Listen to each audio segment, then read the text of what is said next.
Welcome back.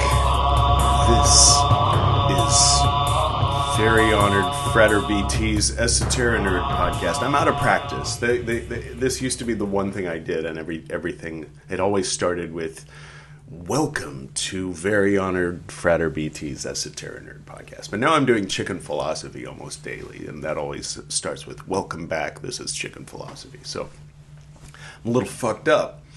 Hi everybody, how are you? I know these episodes only come out like once a year now. It's just how it is, you know. Sometimes things have their time and place. To everything there's a season. The season of Esoterinerd was 2016 to 2017, but I'm still here. I exist, and I'm doing other things as far as like YouTube is concerned or whatever, which we'll get to later. So yeah, it was a good conversation. C's reached out to me and wanted to collab, and this is the first time that I'm going to send him the collab link. We'll see if he accepts it. If he accepted it in your past, that means it says that this is a video by the two of us, Esoterinerd and C's Thunder. But yeah, I've only ever done that with myself or other channels. But yeah, it's a new thing. If there's anybody out there who I've interviewed in the past and you'd like me to send a collab link to you so that you can, for a specific YouTube channel, just like that, you know, like I don't know if it's an older video, it might not necessarily like pop up in people's algorithm feed, but whatever, you know. Just yeah, reach out to me or comment below here. So these are the four of the C.P.C.P.s, and I'll talk about it after the interview conversation. Yeah, so we'll save that for then.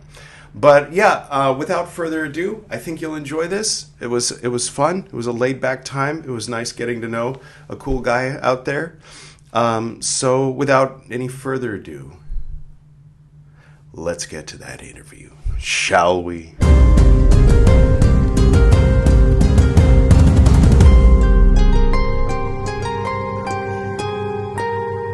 you hear me? Hello! What's up? Nice! Welcome! I can't hear you. Welcome to the Esoterinerd Podcast. You can't hear me? I've been hit by Mercury retrograde, my friend. Uh-oh. Is it me or is it thee? Yeah, it should be working. On my end, I think I'm broadcasting. I can hear you. Oh, good. I can hear you. Okay. Oh, nice. I'm up here. Oh, what the heck? Welcome. Hello. Okay, Were you great. expecting to be somewhere else? I was, yeah, because, okay, just this morning, so I have a camcorder, right, set up. Yeah, Plugged into the computer. Right, so we get that crispy 1080p, right? Nice. But this morning it stopped working, so I was gonna just settle and be like, okay, we're just doing the 480p on the webcam. But I'm up. Man. Okay, it's working. So okay, what's going on here? All right, hold on. The end result that I download in the end ends up being 480. I don't know why, but yeah, it condenses it down to some small file. It's not even 720, but it's okay. You know, it works. Hey, I shove it into a 1080. My intro and outro will be 1080, and then 480 pixels will be stretched across 1080 pixels. You know, however it does that. You know, thanks to Final Cut. Yeah. Here. Are we going? Is it on? Or? Yes, it's all happening. Right. It's okay. Well, hey, how you doing? A little bit of a rough start. I'll edit out some of the longer pauses, you know, but like people will get to go along with the fun with us. I'm good. I'm great. How are you? Good. If I ask you anything, I'm sorry I didn't let you respond. Please. How are you? Yeah, I'm doing good. Yeah. Just kind of hit with the Mercury retrograde this morning. I thought a piece of my setup broke, so I ordered it online real quick. And then, obviously it's working because I'm up here, so So just real quick, you're now, for people who don't know, and I'm sure by now they'll have seen the title of the episode and so on and so forth. And this is going to be the first collab that I do with anyone other than myself on one of my other channels. Awesome. So Esoteric and BT and Esoteric and Chicken Philosophy do collabs, but I'll send you the link at the very least. It's up to you to accept it. But so you're Seas Thunder. Seas Thunder. Yes, now, sir. Correct me if I'm wrong, but isn't lightning the thing that you see and thunder the thing that you hear? Exactly. Let's jump into that real quick. A little bit psychedelic? Sort of. Yeah. Yeah. So I've been apprenticing under Native American shaman for since 2018, summer solstice of 2018. Okay. And so through that apprenticeship, right, and getting involved in the community, first let me know if the audio's good. Yeah, it's good. Awesome. First you go through a totem ceremony, right? So you get your totems, right? And she's a Lakota shaman. And I don't know if she wants me to name drop, but her name's Brave Eagle, right? So we have 9 totems, right? We have our check out. There's been I interviewed a guy who had done a Sundance in the Lakota, and he'd spent the pipeline. That he was doing a lot of work at that time, and he had a really interesting story about 77 river stones. And I'll send you that link after we're finished. I'll send you the link. Please. It's really, really fun. But anyway, I interrupted you again. Sorry. Oh yeah. So we're bouncing up. Yeah. So the story of the name. Yeah. So first you get your totems, right? We have 9 totems. We have the east, south, west, north, above, below, within, and then left and right. So we have the totems that connect us, right? And these are not just energetic forces that are closest to us, but they are also our allies, and they're going to help you, right? So if you're having a hard time in the summertime, and your totem of the south, like for me, example, my south totem is turkey. So if I'm having a hard time in the south, I'm going to look to my north. Right. And my north totem is spider. So turkey's all about giveaway. Spider's all about weaving and connecting. So if I'm having a hard time and, in the summertime, I'm just getting beat up by life, I'm going to say, okay, how can I weave and connect? How can I, network? How can I talk to people? How can I weave things together, create? So the name, it primarily comes from my within and my above totem. My within is lynx, and my above is buffalo. And so the lynx in the Lakota tradition is the knower of secrets. Right?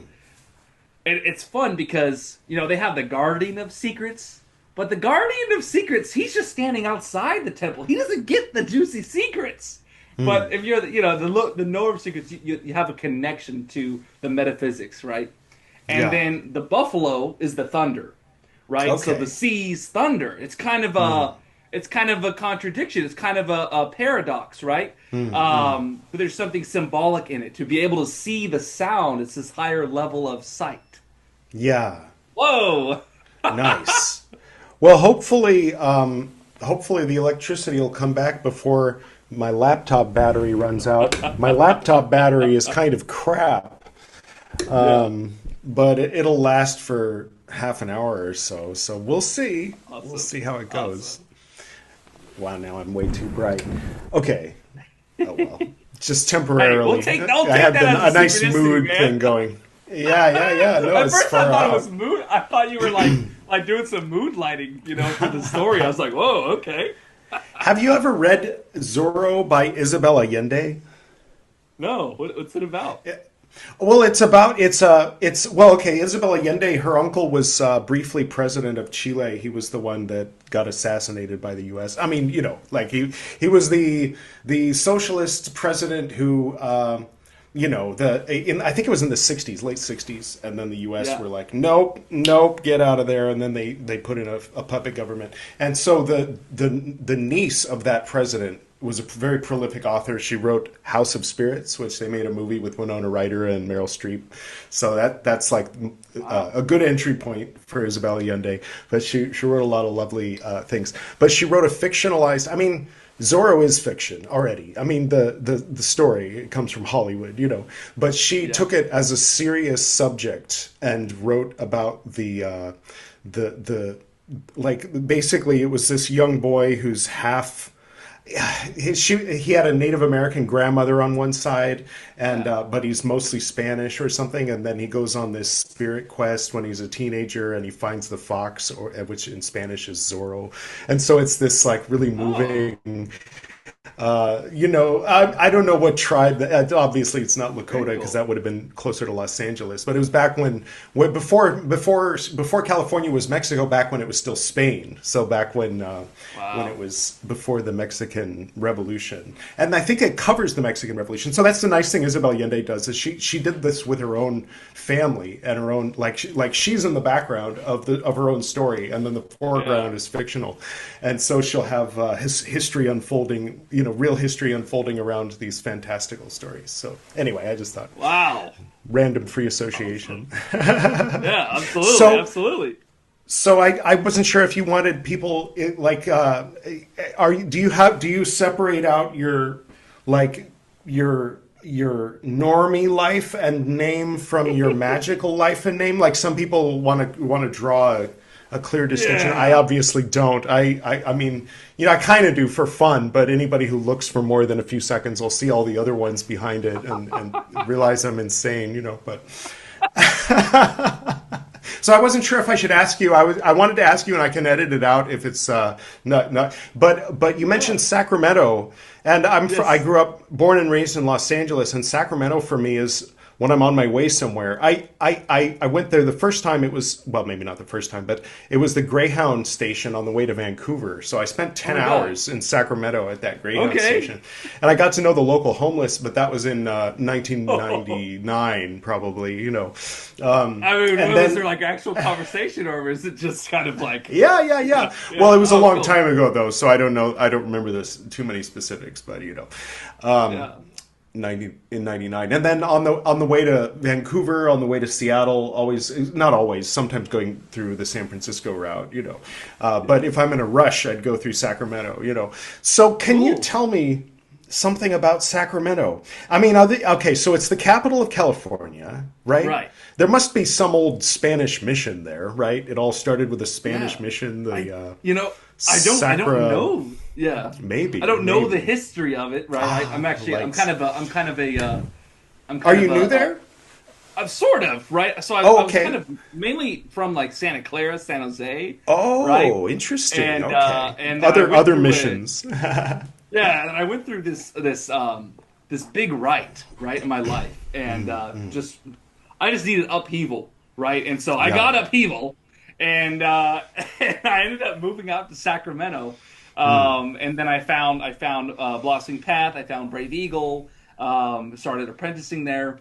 But Sacramento, and I believe it's called the Sacrament, because it's where the two rivers meet. Oh, you know, so there is so there's some special energy here in that regard. How cool. Yeah, there's something to that. But yeah, I wish I knew more about the history. But that's nice. What a trip. So you do like a course, right? What were you going to say? Oh yeah, so all right, real quick. So I just want to say I found your channel through I was looking for the Supreme Invoking Ritual, the Pentagram. You found the ritual channel? Yeah, VH Freighter, right. Yeah. That's how I first found you.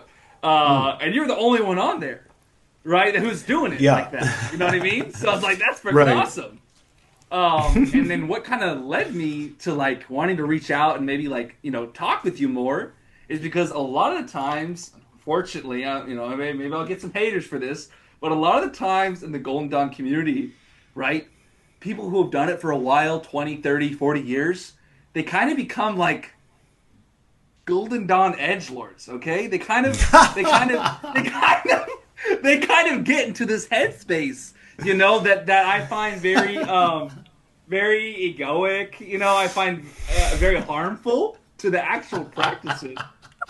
Right. Okay. And so I saw your channel and I felt your energy and I was like, that's pretty cool. And then I saw you do more of like the humorous spin on things. And like for me, like humor, that's a green flag.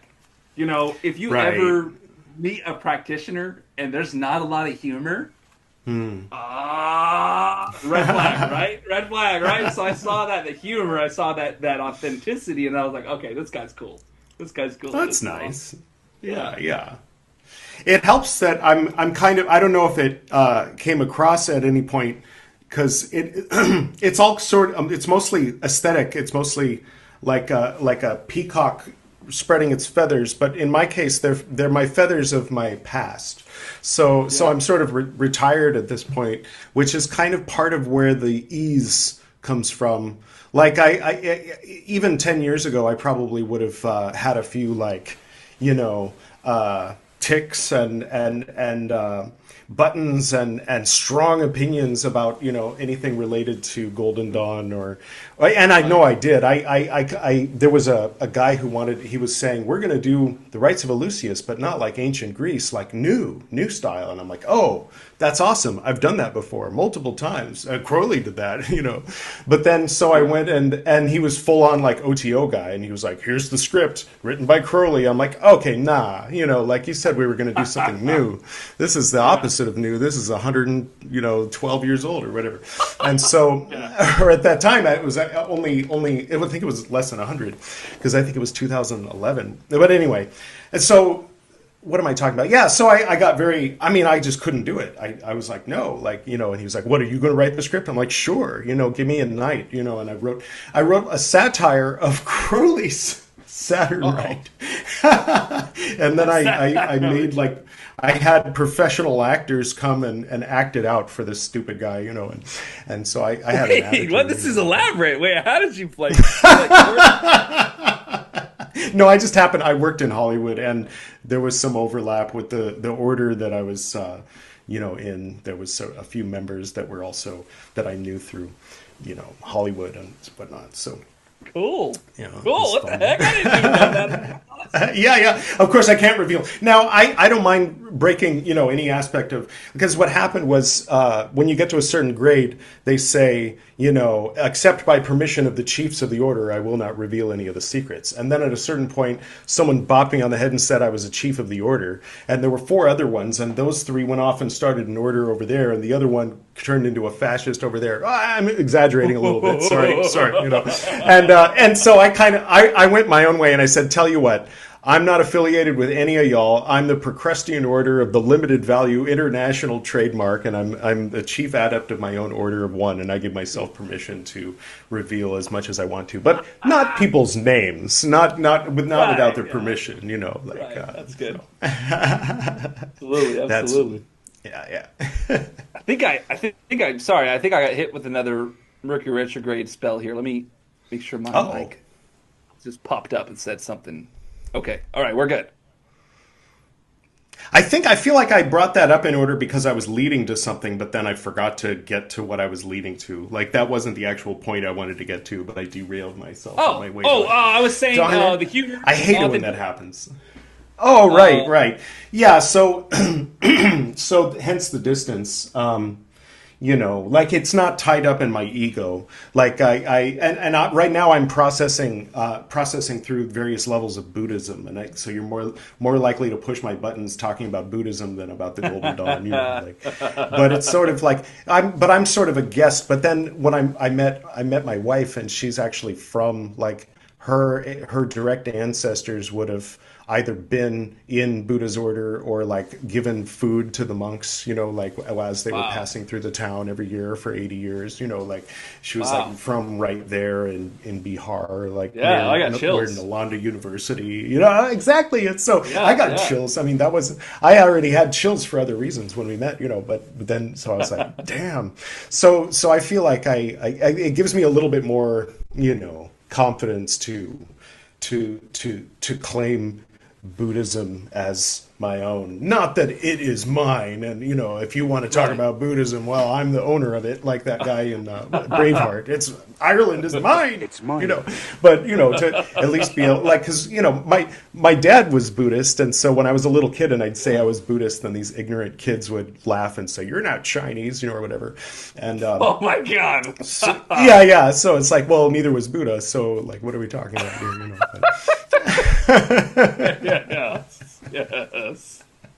Awesome. And then I just wanted to bring up, so like I see like on like your YouTube channel, like and I have like 17 or 19 channels. I don't know if how many of them you found. But I think I found 3 or 4. Yeah. Nice. Chicken Philosophy, Buddhist Books Podcast, the Esoterinerd Podcast, Gwydion's Astral Podcast, Gwydion's Poetry as well, the Edward Reed Channel, Goin' Gone, VH Frater BT, The Multiverse Cartographer, Sonnet 1, and Indian Ollywoods.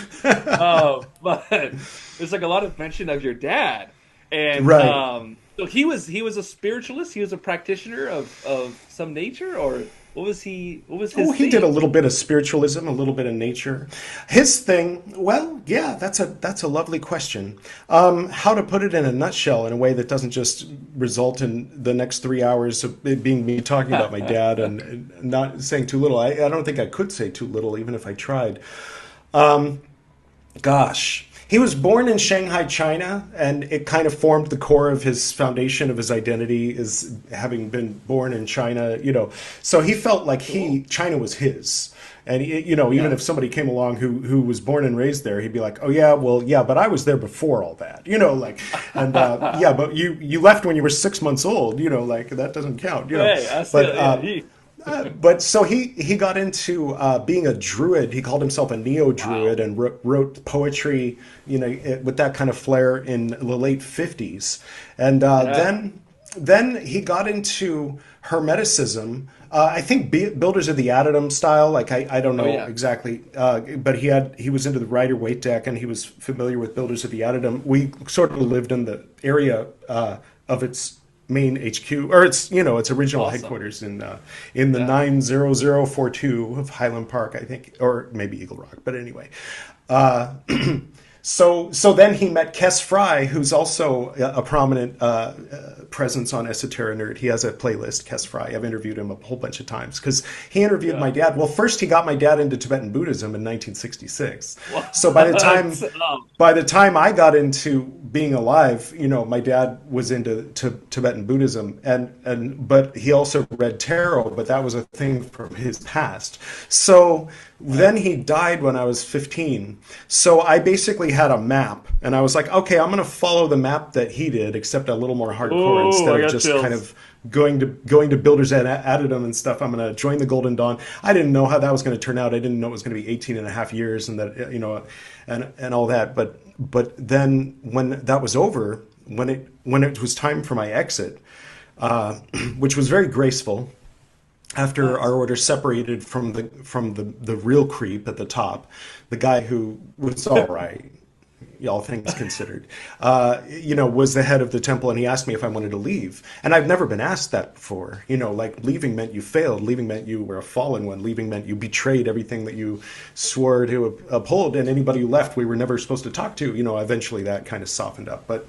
So he just asked me, and he's like, "Yeah, we can make the announcement tonight that you're leaving," And I was like, "Okay, let's do it." And so at the spring equinox, I was like, "Goodbye, everybody. I'm leaving the order." And on the spring equinox specifically? Yeah, spring equinox of. Was that intentional? 2013. No, it just happened to be when he and I had the conversation. It was very spontaneous. He was like, "Do you want to leave the order?" That's awesome. And I said yes, and he said, "Okay, we'll make the announcement tonight." And because he wanted to, because we went through a lot in 2011. I won't talk too much about it because a lot of people already know all this stuff, and it's actually kind of like re-stimulates old raw nerves to talk about too much for some people. But yeah, so in 2011 there was a big split, and so things were pretty weird. I mean, we weren't having our mandatory Sunday meetings is what it came down to. Yeah. And then after 2 years, then it was like, okay, well, that soror, this so and so is coming back, and she thinks we're serious, so we have to have mandatory meetings again. I'm like, I'm not coming to any mandatory meetings. Like I'm done with mandatory meetings. That's the first half of my life. Now I'm in the second half of my life where I don't have mandatory meetings at some fucking stupid cult, And he was like, do you want to leave? And I was like, is that an option? Can I leave? And he was like, of course you can leave. And I'm like, well, then I'll fucking leave. And he was like, well, think about it. And I'm like, well, okay, let me think. Yeah, I'm going to leave. What are you talking about? There's so much more to life than this stupid shit, And so then, it was very graceful at the time. Again, this was all to lead toward an explanation of something that I forgot what it was. Oh, I keep doing that. I shouldn't have smoked. I don't know. Oh, you're dead. Oh, yeah. So then when it was time for me to leave, I was like, okay, well, actually, shortly before that, I had gotten hardcore into like asana yoga at work and sitting lotus position and reading Zen and meditating Zen style, and so after I left the Golden Dawn, I got hardcore into that I went to Japan. But one thing about Japan is all the Buddhist temples there, everything has an explanation about its Sanskrit origin. And there's just this deep love, even though there's some racism toward India in that same country.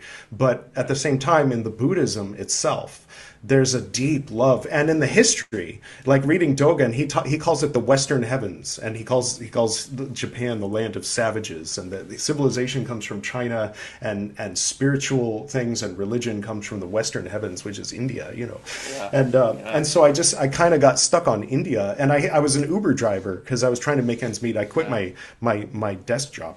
I hate that. I think people get annoyed when I take over my own interviews, but I'll finish talking and I'll let you talk for a full hour, No.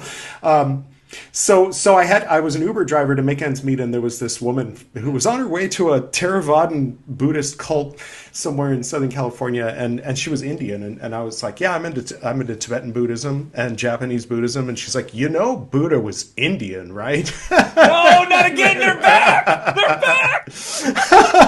They're back! Oh man. So then I came here to at a big transition point. I came to Nepal, to where Buddha was born. I came to India to where he attained enlightenment and began teaching and passed away. I was on a pilgrimage, but then I ended up meeting Piyu, and then it worked out very nicely that now I live in India. It's really great. Awesome. Been here 8 years now. So that's amazing, man. That's amazing. Yeah, it's good stuff. I don't know what your intention is for this kind of collab, but yeah, I'm open. I want to hear your story. And right, awesome, it is kind of a collab. Yeah, I guess if I think of it not as, I'm gonna be doing an intro and an outro, but yeah, if it's a collab, then I'm talking about myself. Okay, can I add in one thing though? Yeah. Go for it. Can I cue the chants? Can I say, cue the chants, and then you do the, Which chant? I don't know. I don't know if it's with every video, but I noticed a few videos. You have the Shingon Buddhist fire chant. Oh yeah, that's at the beginning. Of every episode. Yeah. Nice. Yeah, I'll cue that right there. That's fun. Yes. I told my fiance, I was like, I wonder if he's going to let me cue the chants. Like, I wonder if he's going to... Yeah, right. There was a long time where, like, when I went to Japan, it was just, like, I had met some Aquarians. I met some, like, second-generation people from the Source family, and they eventually, like, I ended up being Pymander Aquarian. And so then there was this woman in Japan who happened to be, like, a big fan. She was a fan of, like, crazy music from the 60s and 70s, so that was how she knew of them. But that was how we got connected. Then she said, you have to go to Shingon. When I was in Osaka, I said, where in Osaka should I go? She said, Mount Koyasan. It's 3 hours north of Osaka. So I went. And I didn't know that there was a Japanese Vajrayana. Like, I don't know. I think I was suspicious of Google. I didn't want Google and Wikipedia to inform my spiritual evolution, and growing awareness of these things. And so, so it worked out that it was this random connection that got me to go there. And I was there and I was like, this is beautiful. And then I saw that the little statues of monks had little dorjas. And I was like, whoa. And then later I did research and found out all about Shingon Buddhism after I had already been there on the 1200-year anniversary of their founding up on Mount Koyasan. Yeah. So it's really nice to have that, astral space inside to walk around in, when you're learning something. And same with going to these places in like Lumini and Nepal and Bihar, and like the road between where Mahavira from Jainism and where Buddha was, there was like a road that would have taken 18 hours to walk, and it took an hour and a half to drive between where they were, and their lifetimes overlapped probably, and Lord Buddha. Sorry, I'm in the habit of calling him that. I know it sounds kind of cringe. I don't mind. Lord Buddha he made reference to Mahavira, but Mahavira didn't make reference to Lord Buddha. So I think it's more likely that Mahavira might have already passed away before people were talking too much about Buddha. And there was at least 61 that we know of these ascetic orders running around in that same area at the same time. It's like it was like the 60s. It was like a century of gurus and cults, ascetic cults. What do they call it? Shramana, the Shramana traditions, like yoga and Jainism and Buddhism, and then 58 others apparently. But some of them it was like, drink alcohol and dance and have sex with strangers. And it's like, so you're a Shramana tradition? Doesn't Shramana mean asceticism? So what does Shramana mean if not asceticism? When it's really weird. Some of them lasted until like the 1200s. They lasted from 6th century BC, like the present day form of Jainism and Buddhism. Like the Jainism, he came around and he was like, I'm going to renew Jainism because you all already heard about it hundreds of years ago. But then he clarified and codified it. So a lot of people say Mahavira was the founder of Jainism, but according to Mahavira, he wasn't. Like there was like 20 some odd people before him. And so I thought it was fascinating when I went there. This was before I found out there were 58 or 59 other different Shramana traditions, but everybody kind of knows the story of Lord Buddha being with a group where he's starving himself, and then he stops starving himself, and so the other guys that he's meditating with like leave, and they're like, "Oh, you're not for real," because of Mahavir. Mahavir starved himself for like I think 12 years, and he was naked, and he was the big famous guru, omniscient master, enlightened master, in that like in Rajgir, which was 18 hours walk from Bodh Gaya. And he was like advising kings and stuff, and this would have been something that Buddha heard about when he was a little kid. So he, as a prince, he probably got inspired by stories of Mahavira, and wow. And so then he kind of started out as a Jainist. It seemed to me, and I to me that was like news. I had never considered that before. But Piyu, who's born and raised in that area, was like, probably, that makes sense. Like obviously, and I was like, I've never heard this before. I didn't know it was obvious to anybody. But yeah, it seems like he started out on that path and then kind of went his own way and started his own thing, like from a certain perspective. He was the Crowley of Jainism, He's like, you can make a religion out of that, Without all the other stuff, right? Yeah. Awesome. But he did walk around naked, so maybe a little yeah, he wanted to make it more accessible because he thought it was too gatekeepy. Basically, that's my gist, what I've gathered so far. But I'm in the process of reading all the books so that I can know what I'm talking about a bit more based on scriptures themselves rather than what somebody heard. And, because I heard and absorbed a lot from just people, starting from my parents and then everybody else and then in a cult and everything else. So I have all this random bits of information, but I don't know where they all come from if I had to point to a scripture source, so. Yeah, that's the way to learn. Fun. That's the way to learn, though. Yeah, supplementing, like being a hermit with just a bunch of books. but sharing it to anybody who wants it, just putting it out there, that's documenting awesome. So the process at the same time. So you got some cool connections. So you come from a history of Druidism, right? That Eastern magic, it's kind of baked in there, right? Oh, I was telling you about my dad. Yeah. So he, and basically that, I guess I finished. He was into UFOs and all kinds of stuff.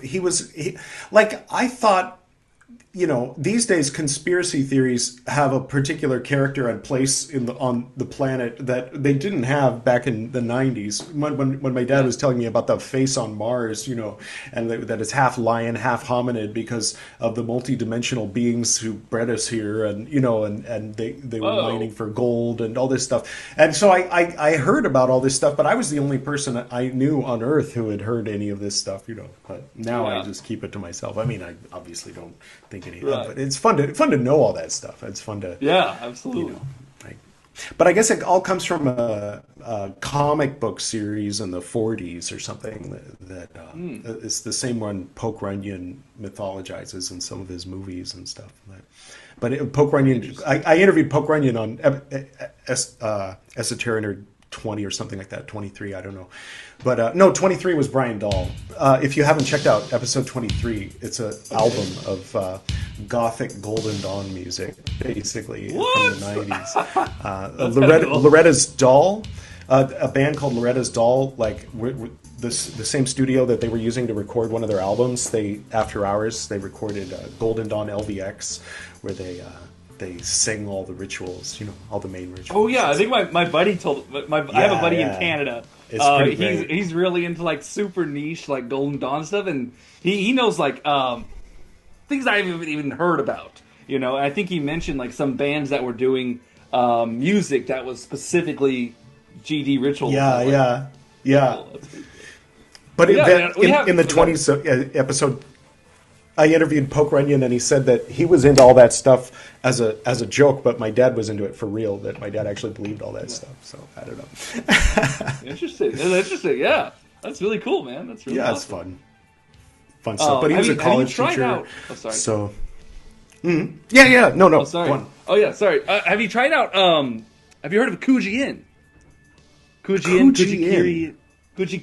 No, it's like a Japanese Tibetan system of mysticism, and it goes over the 9 hand seals, pretty much the 9 mudras that connect to the chakras and the dantians.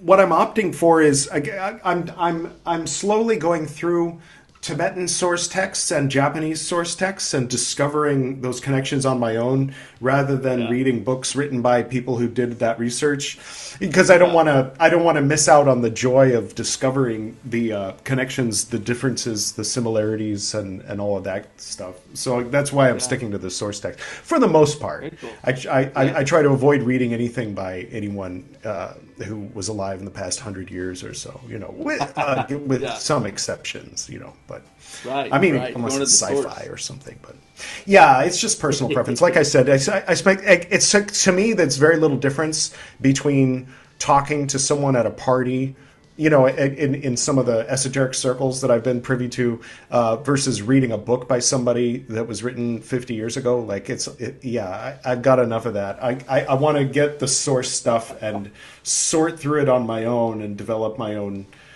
clear understanding of things, rather than, that guy in that cult disagrees with that guy in the same cult, but in that other cult, everybody thinks this about that. And it's like, okay, why start at maximum complexity and work my way back to simplicity when I can start with simplicity before I even really get to know all the maximum complexity? Because I saw how a small family of orders and traditions can get on each other's nerves and differentiate from each other and have inferiority and superiority complexes in relationship to each other. So Dion Fortune, I think, said she doesn't trust any guru that's alive. So I can kind of relate with that. But stick to the ones who have already come and gone and left their legacy behind for people to look at, but aren't going to come in and ask for your credit card number,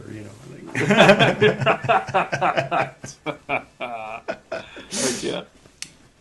Speaking of which, don't you do like a course? You teach. Yeah, so I teach. Yeah. Yes, not. I don't mean speaking of which. Speaking of which, no, but mentally, the mental connection was made. What is that? Yeah. What are these books? There's a cross and triangle, a yellow cross and triangle on a. Oh yeah, that's the Complete Golden Dawn. Okay, cool. Nice. A little funny tidbit about. Go ahead. Yeah, go ahead. Oh, the little funny tidbit is when I first started the Golden Dawn, right? I picked up one of these books, right? And then, before I'd really researched a whole bunch, I looked on eBay and I saw there was another, Golden Dawn books? And so I bought like 2 additional copies of the same books. I was just like, oh man. Oh, that's okay. That's okay. So I told my teacher, I'm like, hey, B, like, I found these other Golden Dawn books. Do you have these? She's like, what other Golden Dawn books? I'm like, 1, 2, and 3, and 4. And she's like, oh, mijo, But yeah, just a little funny tidbit. But yeah, I do teach a course. It's at Blessing Path in Fair Oaks, and it's kind of a blend of. It's just sort of my path, right? It's just what has worked for me, right? Yeah. Like I don't really consider myself like a traditional Golden Dawn guy. But I heavily connect to the magic of the Golden Dawn and the message behind it. But a lot of my path, it led me to different parts and pieces, right? So like a lot of it is focused around like the shamanism that I picked up from Brave Eagle. And then the other stuff is just things that I discovered based out of need or necessity, right? So like my Golden Dawn journey started when I was like 18. I'm 26, 27 now, right? So I'm a young guy. So it started when I was like 18, right? And just kind of breaking out of the mold and trying to discover truth. I felt like the Golden Dawn wasn't quite enough for me personally. And so I just I branched out into different things. I branched out into Kuji-in. Kuji-in is the Tibetan Buddhist tradition. I practiced that for a while. Yeah. And that I kind of took a really slow approach. And then got into Reiki, got into different forms of like neuro-linguistic programming mixed with the Golden Dawn. Got into, have you heard of EFT, Emotional Freedom Technique, the tapping? Got into EFT tapping. That's been huge. Different Hindu chakra work, right? Stuff like that. So my course is just teaching what I know works. Hey, this is what I know. This is what I like. Hey, hopefully this helps you, right? And so it's like pretty much we're not initiating. We're not going into like the grades or anything, but we're going over the base rituals and we're going over meditation. We're doing some work with the taras. We're doing some Kuji-in, different types of intonations. Like the next class will be like a hermetic intonation course, because I feel like a lot of folks online, like when they're toning, right? I feel like, this is my opinion, right? I feel like a lot of folks in the Golden Dawn, like they lose the heart of the magic. You know what I mean? Like for me, the Golden Dawn, it's about sharing light and spreading spiritual light. And I feel like when you do that and you allow the forces of light and creator to work through you, that's how you get activated. That's how the awakening comes about, is through that love. Just a quick example. I have a lot of magical stories at Chipotle, okay? I love Chipotle. Chipotle's a magical place for me. Got myself a chicken burrito. Nice. So I was at Chipotle, right? And pretty much I was just focusing on the intention of just doing light working, right? So helping people, sending prayers to people, right? Those sorts of things, just having that energy go out. And so my spirit guy kind of tapped me on the shoulders, like, "Hey, pay attention." I'm like, "Okay, to what?" Right? This, when in my experience, make sure that everything fits inside the burrito. The whole appeal of a burrito is that all of the ingredients are contained within the confines of the tortilla. Right.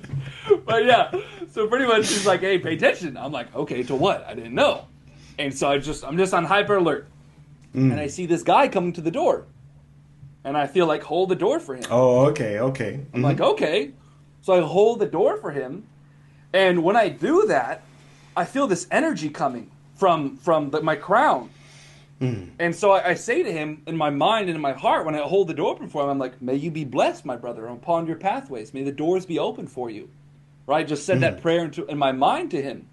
And he walks out. He's like, oh, thank you. Right? Hold the door open for me. And then he turns around after I finish my prayer. He's like, thank you. Thank you so much. Thank you so much. I just want to thank you so much. I was like, whoa. You know? his spirit felt it. A part of him felt it. A part of him clocked it. You know what I mean? So I feel like that's the golden dawn, I feel, is to purify you, to get you aligned, to get you balanced, to get you activated, connected to God, to get you connected to the source.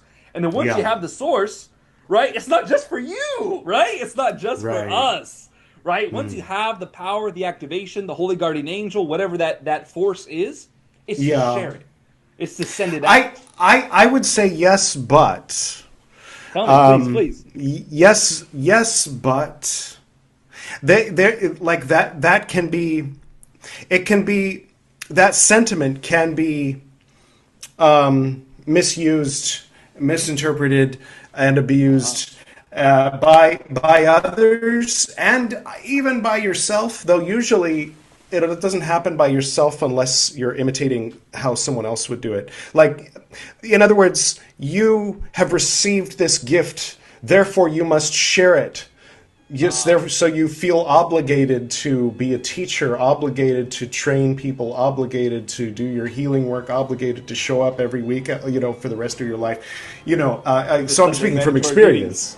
I'm speaking, yeah, exactly. And so, but if the spreading of light can include chicken philosophy, you've seen chicken, then I agree with you, because I feel like I'm doing it, but I insist on doing it my way, So, but there's people that look at me and go, this guy, look at him, he just breaks his oath, and he's not running temples, he's not, like the letter of the, but I in my mind, I abide by the 5 ways that a Rosicrucian is supposed to conduct themselves in the world, including the traveling, including the writing letters to the brethren who I consider to be the entire rest of the earth, and not just on the day of C, but every day I upload to Chicken Philosophy, like letting everybody know where I'm at in my my research journey on all the different lands of humanity, and this is my temple here, and the vault of the Adepti, the Christian Rosenkreuz's 7-sided room where he had all the paraphernalia and souvenirs and things he collected and all the things he felt were important. I did the same thing before without realizing that's what I was doing, and then one day, like the 7th or 8th time, I listened to. I forget what number it is, but I recite the whole Fama Fraternitatis on an episode of Esoterinerd with Zelda playing in the background, Zelda music, and it wasn't until I'd listened to it 6 or 7 times that I realized, that was his office, that was like his room, he lived in that room. That was where he nerded out on all of his stuff that he picked up over the years in Fez and Damascus and Egypt and everywhere, and so good stuff. I don't know. Awesome. So it inspires me, and I feel like it left an imprint, but I try to I keep the imprint because it's there already. I just sort of identify it, but I try to keep it in the best possible way for me, but other people will have their sense of that spiritual obligation specifically signed and sealed and with red tape and all to a particular organization and a particular way of thinking and way of life and everything. But that giving can get dangerous. Giving can take many forms, I'd say. And, absolutely. As long as your intention is to give back in some way, even if it's just that hug to that stranger that needs it or whatever it may be, right? I feel like the oaths and the obligations and it must be this way and blah blah blah blah blah blah blah. When I tune into Great Mystery, when I tune into Wankantanka and I'm like, hey Wankantanka, do I need to do all that? I feel like Right. no, Yeah, I don't, no. I feel like, There's specific things, positive and negative, that come from doing all that. And you don't need them. Like some people might want them. It's sort of like, are you into it? Like, what aesthetic are you into? Do you hang out at Hot Topic, or are you more of a Renaissance fair person? Like do you go in for black and white tile, or do you prefer like forests at night? And moonlight, or maybe both. Maybe do this and then do that on the side, or whatever. Like yeah, awesome. something. Well, yeah, I don't know. so that's my course, right? It's just sort of what I Yeah, that's what I good. feel. You know what I mean? Yeah, I like And it. It sounds good. and I I'll yeah, and send I you try some not to. links. I'll send you some Oh, links. sorry. I did a workshop, a 5-week workshop, where I tried to condense the whole Golden Dawn from outer order to inner order into a 5-week course. And so I'll send you the handouts, the 5 handouts. I'll put them in the link of this Is that on video as YouTube? well. Yeah. And no, it's Is just that on my already? website. It's Oh just yeah, yeah, is PDFs. that? Yeah, yeah. Oh yeah, that's awesome. So I kind of do, but the thing about like being a solo practitioner is like, well, I'm mostly a solo practitioner because I have the class. I kind of I do magic with them as well. But I've been solo most of my time, right? Yeah. I think when it Um, comes to like not being part of a cult or a lineage, like you're a solo practitioner, like that's basically what that yeah, means. Like doesn't mean you yeah, only work alone. Like I'm right, right. yeah, Yeah, I yeah, feel you I can feel like work with other people. yeah, I feel like I would like the initiations in the temple. I think there is Right. something special Yeah. about doing it physically. And I There just was a don't really period know. of 5 minutes where some friends and I we were involved in those schisms and stuff, and he was from a different order, and we would perform the first few grade levels for people who wanted to go through and experience the current but didn't want to join an order. And I mean, Yeah. there was one point where there was someone who was like really upset, like she didn't understand, she didn't speak English, and she didn't realize that's what we were doing, and she was like, so Oh, who's my proctor? And we're like, no, you just get to experience the neophyte ritual. Like if we can do a yeah. celator for you if you want, but you're not going to get into anybody's second order, by way of me and my friend here. It's like, but we had all the tools, we had the temple, everything was proper, we had the experience, That's everybody was awesome. there, was either members of an order or members of a different order or former members of an order, and it was all just like rogue in the middle of the night. It was fun. That's awesome. That's how it's supposed to be. Yeah, It's yeah, supposed to be like that. yeah. That's awesome. Just people getting together, connecting with light.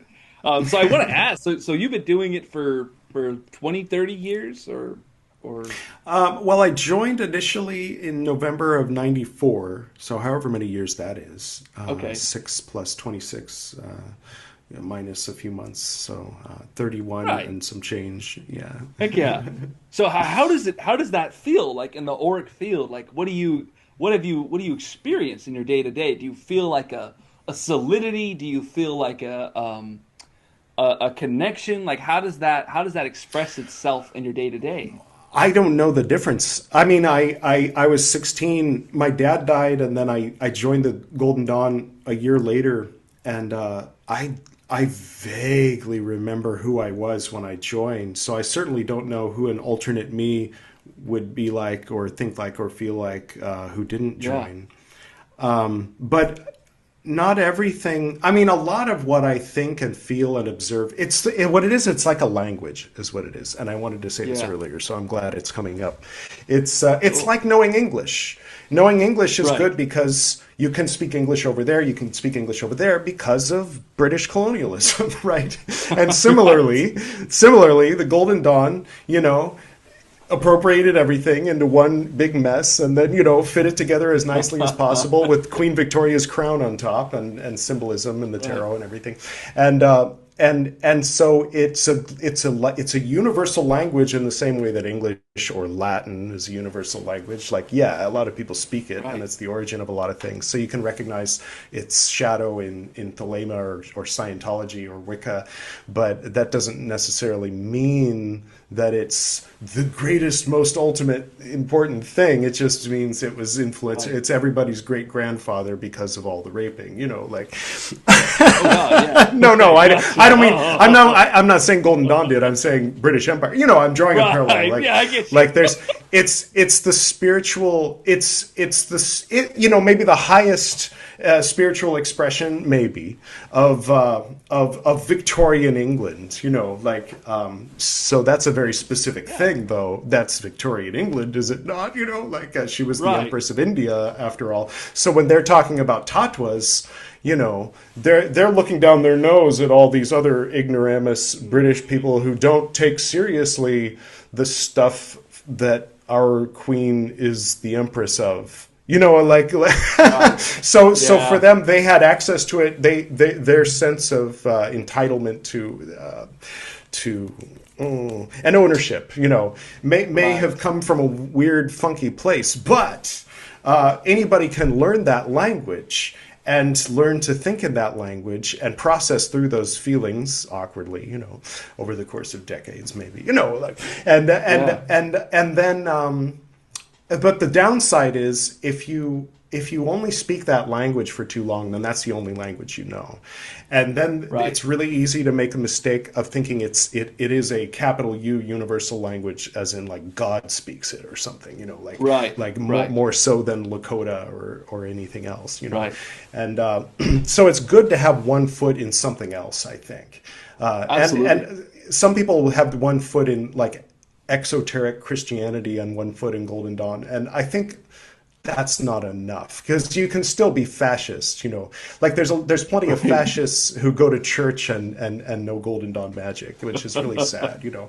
And but not so many that go to a temple or go to you know what I mean, like a synagogue, or, you know, I mean, if I'm not saying like if or a mosque, you know, like if somebody goes to a mosque on Friday and a Golden Dawn temple on Saturday, that's a cool motherfucker I want to meet, you know. And they're probably not fascist, you know, like, you know what I mean? Like, but if somebody goes to Catholic church on Sunday and goes to Golden Dawn temple on Saturday, I'm like, tell me a little more about them before I, you know, like, agree to go to this dinner, you know, or whatever, you know. No. Yeah.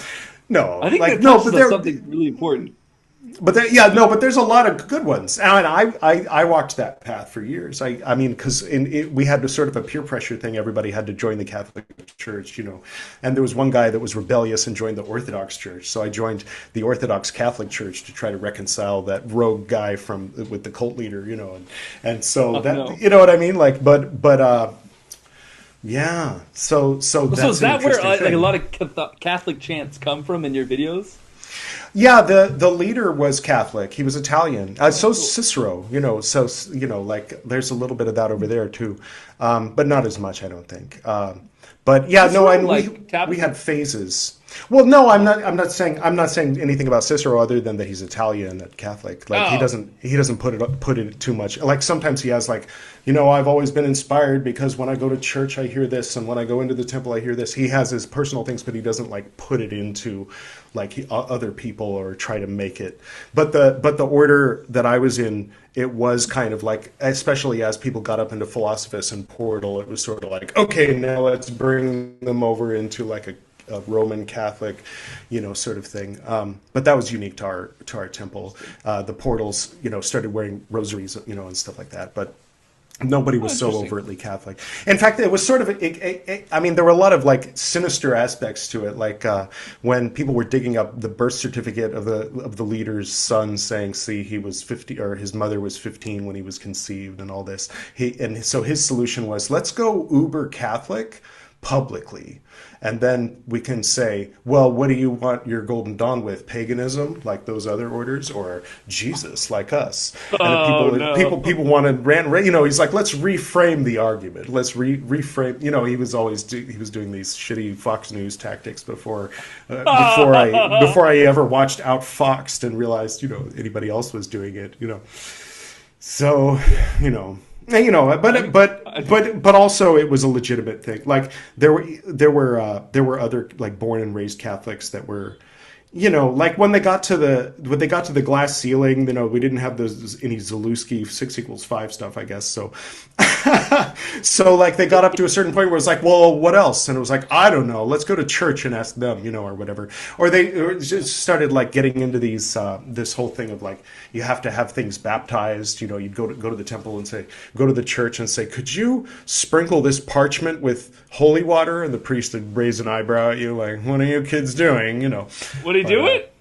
Yeah, no, and our priest actually, he got to know. So funny story. I don't know if I've ever shared this story. I think I have, but so I went to this Russian Orthodox Catholic church, and then a bunch of people started coming with me, and I had this little army of 8 people, and so then 4 of us were like ready to join, and so we asked the priest, like, so what do we do? Is there an RCIA thing? He's like, no, if you go through this, it's sort of a back door. You can skip RCIA. Just, we'll just talk. And so he's like, I like swordfish and wine. So we're like, okay. And he's like, at this restaurant. And we're like, okay. So we start taking him out to swordfish and wine at this restaurant. And he's like, so how do you all know each other? And I was like, well, and everybody was like, oh shit, he's going to tell him, and so by like 40 minutes later, and the priest is like quiet, and then he starts sharing the esoteric symbolism on the icons that we gave him as a gift and stuff. And so he just sort of was like, okay, I'll just, pretend I didn't hear that. And so, but then like, he would come out and give his homily, and he'd say, oh, and the church needs a little bit of extra prosperity energy sent our way, if you don't mind, because we're having a sale this Sunday. We're going to be on the street, selling little Russian Christmas ornaments, and so think prosperity vibes. And he'd point to us, like the the magicians. And then he was talking about the Sefer Yetzirah and the double cubical altar, and abyss of height and abyss of depth and abyss of the east and west during his homilies, and relating that to, normie Orthodox Christianity and stuff. So we felt like we were doing something. We felt like we were somehow creating this bridge between esoteric and exoteric. On the 700-year anniversary of Black Friday, October 13th of 2007, me and a few other Golden Dawners and a small group of the these Orthodox all went together to see the Dead Sea Scrolls in San Diego, and I felt like there was some kind of mystical thing happening. I made this video called Pyramids. Anyway, Depeche Mode. That's awesome. Yeah. So he knew about some of these occult things without you telling him. Yeah, I not everything, but and we were doing this thing where again to like sugarcoat our reputation. I was feeding homeless people with Mother Teresa's nuns, like on the first or second Sunday of every month, and getting a small army together. I did that for 10 years. And then one day when I left the order, when I left the order, I had to tell the nuns that I wasn't going to do that anymore, just because I wasn't going to do that anymore. They were like, what? Well, who's going to do it? And I'm like, here's the number of my cult leader, my ex-cult leader. You can call him and ask him who's going to do it. And he's like, oh, no, we don't have anybody. Sorry. Then the nuns are calling me back like, nobody's available, sir. Are you going to do it? And I'm like, no. It was like after 10 years of whatever good feelings built up of like working with these nuns and everything. Just like in that last conversation, it was like I killed their puppy. It's just like, yeah, I'm not going to do that anymore. Like, yeah. Like that was such a kind of But anyway. There were a lot of things I had to cut. I had to quit my job. I had to, do this and that before I could leave the country forever. So, wow. I didn't necessarily know I was going to. I had a feeling I was, but I also kind of thought I would come back, but then no, I'm not coming back. Obviously at this point. Yeah. I wasn't sure because I was thinking I'd become a monk. I was like, I'll either become a monk or like, who knows, maybe I'll meet somebody and fall in love and get married, you know. And I was actually thinking of her, my Facebook friend at the time, you know. But then we met, and it had happened, you know. And wow. So, okay. Yeah.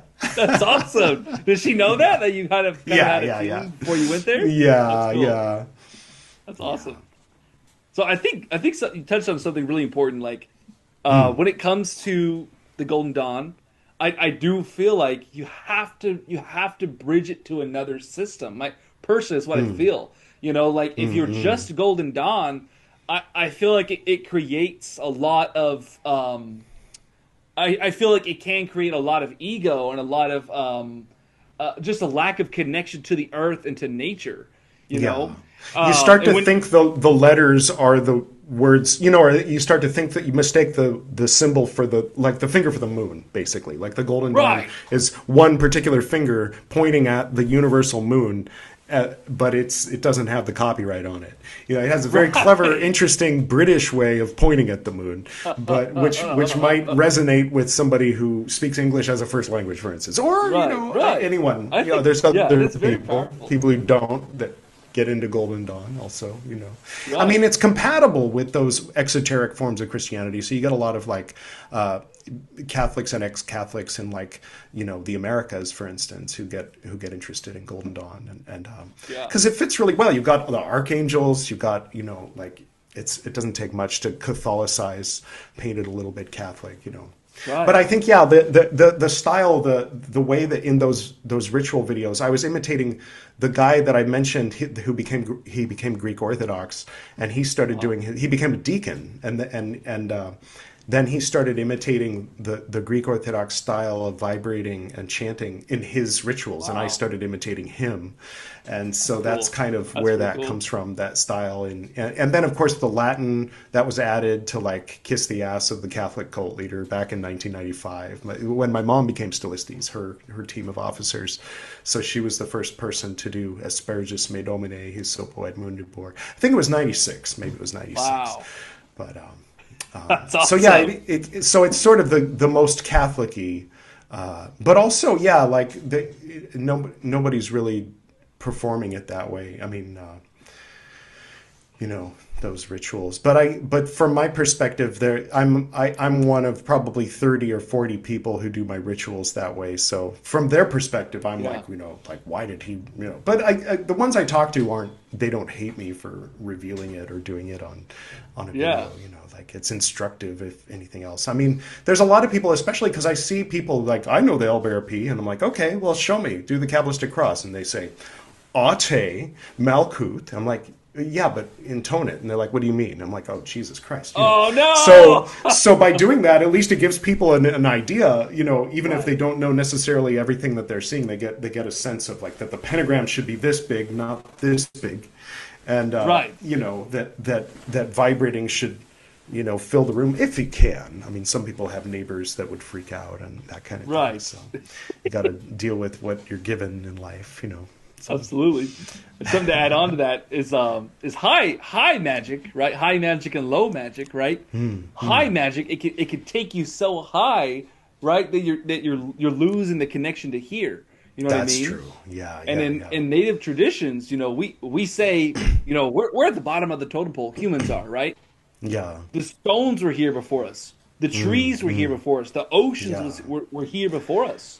That's one thing about, I think all Abrahamic religion has a bad habit of looking down at the earth in not a good way, you know, associating the earth with the feminine, and then associating the feminine with those shitty 500 years they spent in Babylon, you know, where they have a goddess, and so let's get rid of our goddess and just be all about men, you know, and it's like, okay, you know, and so then the big three Abrahamic religions inherited that toxicity, and it was taken for granted by a lot of the folks that were the founders of the Golden Dawn. So you can justify it and say solar and lunar instead of saying masculine and feminine or some incel slang. You know, you can use astral. You know, Eve, she reached out, and you know the serpent, and you know, blah blah blah. And people say, yeah, but we all have masculine and feminine within us. Yeah, but men are more masculine, women are more feminine. Like, okay. Oh gosh. Stupid shit. And then, so I've been reading Carl Jung and getting infuriated because he just swallows whole this, women are irrational and emotional and lunar, and men are perfect and spiritual and intelligent and light. Oh no. Fucking yin and yang, the most. Why, Carl? But he's Carl Jung, exactly. But he took a big step that a lot of us have been able to benefit from, the big step that he took. But that it's like Thomas Jefferson took a big step, but we don't necessarily want to kiss his ass. But no, right. I'll say Thomas Jefferson was worse than Carl Jung. Carl Jung didn't impregnate any domestic servants. I'll just put it that way. Oh God. That we know of. Maybe his patients, but that was a little different.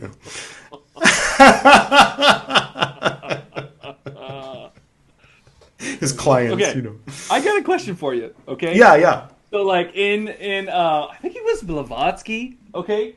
And I have a book. It's called The Rosicrucian Cosmoconception, right? Okay. And have you heard of that book? I'm not all that familiar with anything but my Golden Dawn grade material. I lost interest in the occult before I had permission to read any books about the occult. And so as a result, I haven't read anything except for what was handed to me from a photocopy machine by my cult leaders. Oh, gotcha. Sorry. I'm sorry. But it is what it is. I just wasn't interested in anything else. I mean, I by the time, like I said, it had already turned toxic before, well, anyway, I'll just, but I'll answer the question. If you explain to me and describe it to me, then I can give you my 2 cents, Right. So I was reading the book with my fiance, right? And it was really profound in the way that they were describing life and all of these different like occult concepts, right? And then it just said like some off the wall like racist stuff. Okay, right. Pause there. Yeah. I'm familiar with Blavatsky enough to know about that. Okay, Blavatsky too. And then Blavatsky was like, oh, and then something, and the white people, our skin is Keter or something, and we are the. I'm like, right. Whoa!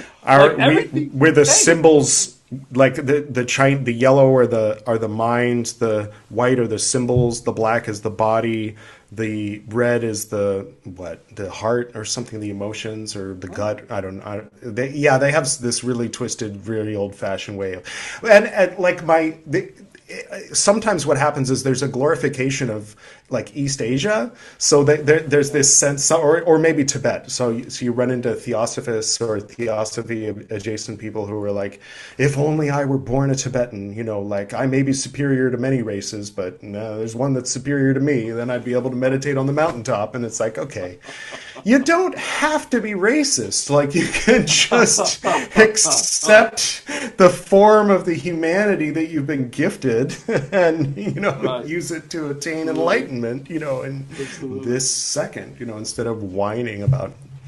Anyway, I don't know. But yeah, I don't know why that happens. White instead of Tibetan. Is that what Crowley said? Yeah. No, that's what. No, I won't say his name, but he's been on Esoterica before. But no. No, and my grandma a little bit. Like she seemed to. This is my mom's interpretation, so I don't take with a grain of salt. But like, she kind of felt like my maternal grandma thought that Asians were the top race, and then white people, and then everybody. It's okay. Then it's the usual racism after that. But she was a little bit nuanced. She didn't think she was the best. She was like, hey. Oh, everybody's a piece of shit except for you. Oh, yeah, it's after you. Thank you for the gift of these chopsticks. Okay, calm down. A little better. It's a little better than everyone, maybe. I guess, maybe. But yeah. So my dad was born in China and grew up Buddhist, ended up Buddhist, and so then I followed that map. So after I was Buddhist underneath while the whole time I was Golden Dawn, but then when I left Golden Dawn, I was like, anyway, I'm on my way to Lumbini now, and so then. Yeah. So now, and then so I did, just focus on Buddhism. I was wearing that Buddhist monk's robe, and I started Buddhist Books podcast and reading Buddhist scripture. And then an American came and was surprised I wasn't wearing the robe at home. And I was like, oh shit. So I started Chicken Philosophy, partly motivated by wanting to let people know that I'm still okay, that I'm still here. By I mean Fred or BT and also Edward and also Gwydion. Thank you for coming to my TED Talk. There's 4 of us, there's the monk guy, call him Pymander, and BT, Edward, and Gwydion. And so there you go. Gwydion's the Celtic influence. Very cool. The Welsh god. Well, sort of. He's more of a trickster artist character. He's not really all that related to the god, but I'll introduce you to Gwydion. I'll have to send you a bunch of links later when I'm editing this. I'll have to every time you'll know where I'm at in the editing process by what link you get randomly by email. Perfect. So tell me a little bit so for me, when did you notice things in the Golden Dawn change for you, right? So for me, when I first started, I was doing the rituals, right, every day. And then I got this message from someone, right? This spirit, this intelligence got channeled through someone else. And they were pretty much just telling me, get serious, right? They said it in other words, but it was this intense download of energy that came through them to say, get serious, right? And so I'd say if you're on your way to Las Vegas and you're taking the 5 south, and then Google says, take the 15 east. It's very good advice for that time and space. But get serious, I wouldn't necessarily cling to for the rest of your life. But maybe, at a certain, get more serious than you are right now for the moment, for the next few months. Right. I mean, I won't say that. Everybody's signs are unique for them. It might be something meant for your whole life. But for me, seriousness is something that I take with a grain of salt, dig in, yeah. Yeah, like you said about humor, humor is a lack of seriousness, and but you can be serious about humor, and you can. I mean, it depends on your definition of serious. It's sort of like good. Is God good if evil exists? Well, it depends on your definition of good or omnibenevolence or whatever, so it depends on your definition of serious. Like happiness, like contentment and peace. If happiness can include depression, if the whole spectrum, the whole L. Ron Hubbard's tone scale of emotions, from serenity of beingness to total failure and everything in between, is accessible and an option. And temporary, always temporary, and especially if you can maneuver intentionally through it. If all of that can be included under some sort of capital H definition of happiness, then I'd say happiness is a thing to shoot for, but only if that's the definition of happiness. Because getting stuck on one vibration and thinking getting stuck on that vibration is the goal is just an error. It's just a mistake, very cool, yeah. Because you got to wake up in the morning, but at the same time, when you go to sleep at night, it's of assistance to be able to take everything that you are, everything that you've experienced, and everything that you know as a human being, and just sort of put it in the fire, and then walk past the fire into the worlds that are beyond. And then when you wake up in the morning, all that stuff will be there. You don't have to intentionally pick it up again. It'll get picked up. But taking everything from this muddy, checkerboard plane up into the astral, and just going back and forth between the low astral and the material world for 80 years can be a little bit of a drag, I think. You got to try to aim a little higher at least once a week or so. Yes.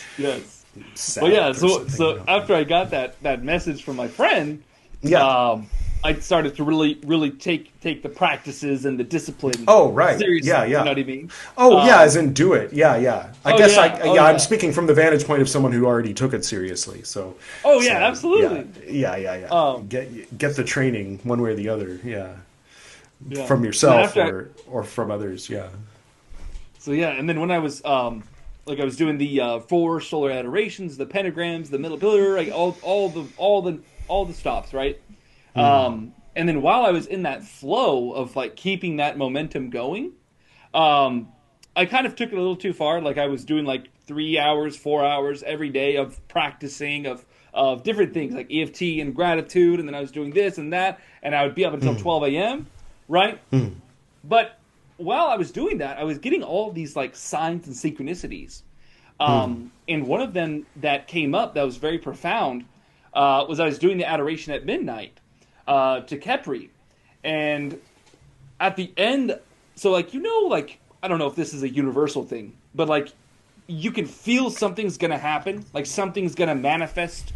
You can feel like a spirit guide is going to come through. You can feel like a God is going to appear. You can feel like this something in the air, like something special is going to happen right now. Like you can feel it, right? So I was feeling that energy when I was finishing my prayer. And then right when that finished, I finished my prayer, I saw Anubis.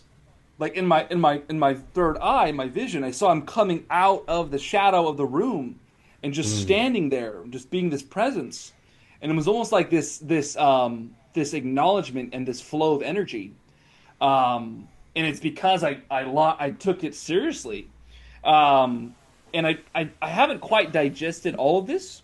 But I've heard and I do feel that Saturn and the structure and the discipline of Saturn is part of the great initiator. You have to be serious. You have to do the work in order for the gods to come. You know what I mean? I haven't quite fully digested that, but I'm getting a lot of chills. But I just thought I would share. Yeah. Yeah.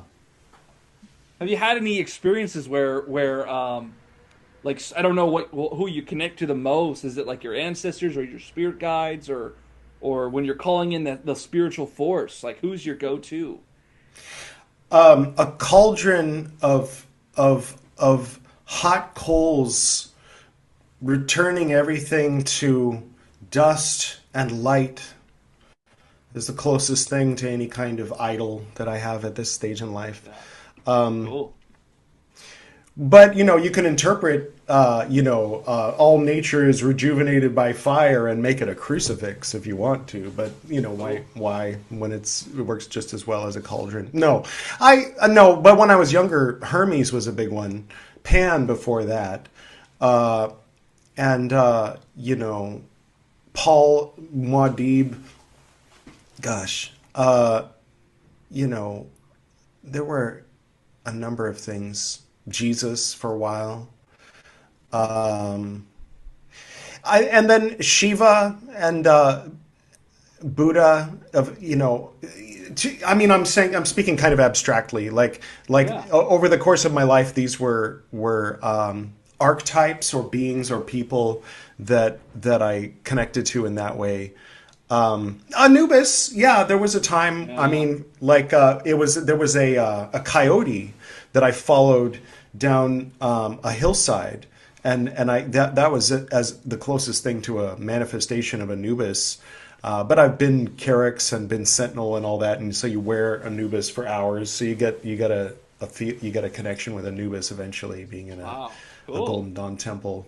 But you kind of work with all of them, but they kind of become interchangeable. And then in the very last grade, you're told you're a chameleon who can just change color. That's what this whole thing is just changing color. So hence the cauldron of coal. Because in order to be in a state, it's like the LVX, but it's like LVX as a motor instead of just like a brrr, with every cycle being an LVX, so that it's a constant state of rebirth and regeneration, but also a constant state of death and the confrontation of death.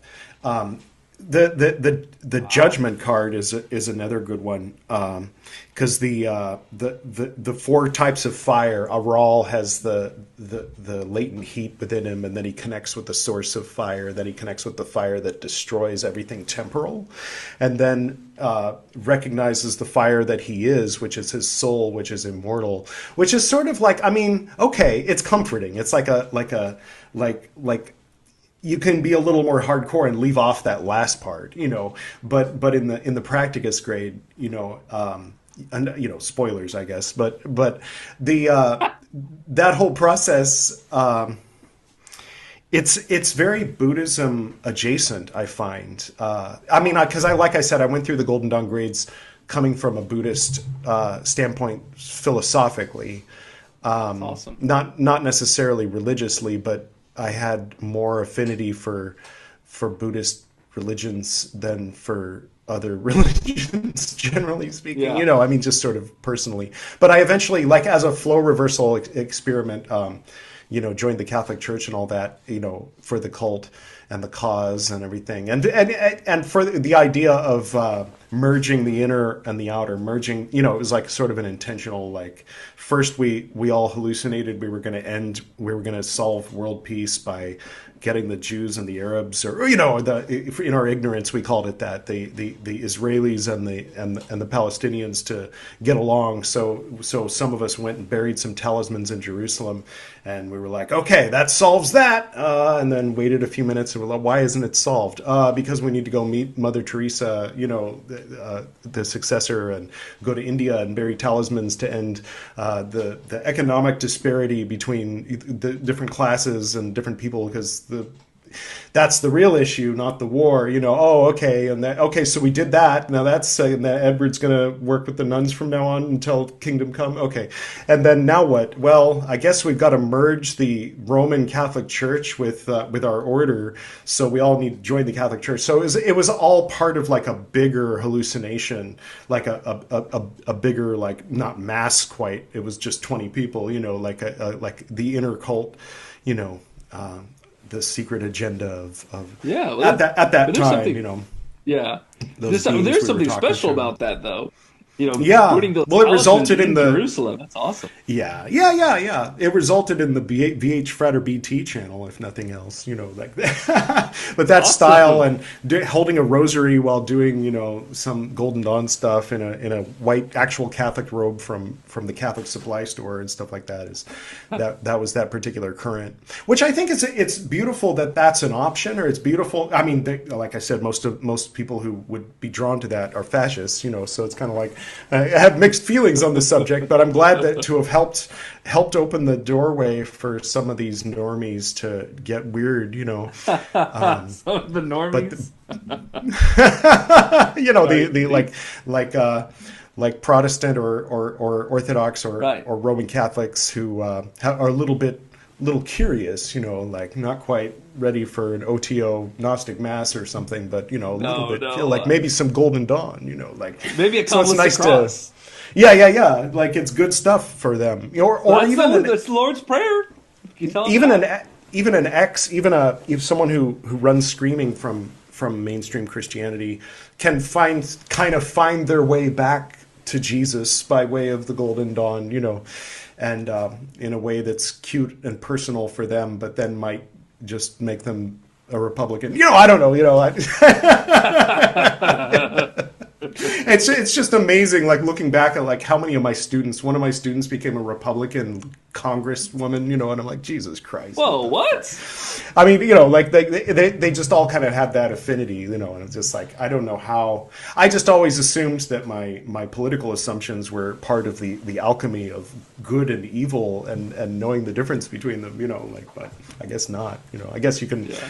It's all a matter of opinion. And it's like, well, God. like because Ahira says unbalanced power power is, weakness, or unbalanced mercy is weakness and lack of will. And they're like, yeah, send in ice. It's like everybody's interpreting things where I'm like, like unbalanced power is evil, and unbalanced mercy isn't you have to go punch him in the face, and so like punch ice in the face. But they're like, no, ice is the one that you know what I mean? Like just as a silly cartoon example, like the people who think the way I think about it, sadly, I feel sometimes like I'm in the minority, but there are people that I know of that are heads of temples and imperators and hierophants who do, who are on the left side of the spectrum as well. So, it's not completely hopeless, but for a while it felt like it was hopeless. It was part of, like, I left the US in 2017, like right when things had gotten really weird, my whole life it was like the Nazis were the bad guys. Harrison Ford punches them in the face. That's like, they're not, it's a joke to think that there would be American Nazis. Like there were these Illinois American Nazis in some movie, I forget which movie, and they just I think Dan Aykroyd like runs them off the road. Blues Brothers, maybe. I hate Illinois Nazis. Dan Aykroyd and John Belushi just driving up, mowing down the American Nazis in Illinois, and the guy that played one of the Klopeks in The Burbs was like dressed up as a Nazi ringleader, But it was a joke back then. But then in 2016, they were marching, and there were thousands of them, and it was so creepy, like what the fuck is going on? So that was one of the things that motivated me to go ahead and buy that one-way ticket, Get the fuck out of there. Yeah. So what was it? So did you just feel the pull to India? Or no, I mean, aside from it goes all the way back, I guess. I always felt a staleness, because what happened, I think that my only explanation for it is that it's perhaps it's genetic, like that my distant ancestors were among the first to like get the fuck out of there and come to New York, like from Holland, like when in the New Amsterdam days in the 1620s, and down other branches in different contexts and from different places. But then the East Coast was like, fuck that, let's go west, and then they went to Michigan, and then or Kansas, or depending on again the branch, and then they were like, fuck that, let's go all the way to California, let's go to Los Angeles. So like some of the first settlers of Los Angeles as an American city, as a United States city after the war with Mexico, were my ancestors, in Highland Park, Los Angeles, and then I was born as like the 6th and 7th generation of people in Los Angeles. So from the day I was born, my DNA was screaming, get the fuck out of here. I'm like, where am I going to go? Where am I going to go? Hawaii? And so I had that bug, I had that feeling like that hot-footed, like time to go, like that Pink Floyd, time to go. And so, but then at a certain point I became enamored, like I said, with Japan and Zen and everything. Because in 2011, when I've told this story before on Esoterinerd, some people might get bored, but it's okay. In 2011, during the big schism, part of my self-medication was Dogen, who brought Zen into Japan in the 1200s. And so I read all of his lectures and writings and everything, and then that got me into sitting in lotus position, because he was hardcore. Like, the Buddha mind seal is sitting in lotus position in meditation. You'll automatically become enlightened if you do that long enough. And I'm like, well, fuck it, okay. And so I became a yoga teacher because I wanted to do lotus position so that I could meditate like Dogen said to in the 1200s and everything. And so then, like I said, I went to Japan and saw in the Buddhist temples everything was pointing to India. And then I had that Uber passenger that was like, it all goes back to India, right? I'm like, I know. Universe is talking to you. So then finally, I went to Nepal first, stayed there for 4 months. It was great. I went to Bhutan, still into that Vajrayana Tibetan thing, but also wanted to ground myself in the old school, the Hinayana, the Theravada, the motherland of it all, even though a lot of it was erased, 1,000 years ago from India, but then it came back, and it's there's Japanese orders that build pagodas and stuff all over India. and of course the Tibetan government in exile, and millions, if not high hundreds of thousands, but probably low millions at the very least of Tibetan refugees living in India, with various temples and beautiful temples in all over India. So I don't even know if there's Tibetan temples in the U.S. I know there's Tibetan cults and people's back in crystal shops at night, and stuff. But as far as the big, beautiful, red and blue and green and yellow temples with the interesting animals and painted and symbols and wheels and all that, I don't know if they. I know there's one in Brazil. I know there's at least one in Brazil. So how did you get settled in India? Because you were, this is before you met your wife. I got married. Yeah, I met her. I met her when I met her the first week I was in India. Because you guys arrived. You guys knew each other on Facebook. Yeah, I was hiking with someone from Germany.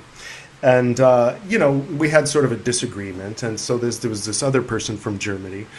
And she was like, I'm going to go to Delhi tomorrow. And I'm like, I'll go with you, and then so it was a whole thing. Anyway, so then, so she was like, I'm supposed to meet this guy, but he's unavailable. I'm like, oh, don't worry. I'll show you around. I've never been there, And then, that guy's friend is able to, show me around. And so that was this guy, Yash. And so anyway, then she got on a plane and left, and then Yash and I were there, and he's like, you smoke weed? I'm like, yeah. And so then I hung out with Yash for 2 weeks at his place. That was awesome. And, that was literally my first day. No. I just at that time?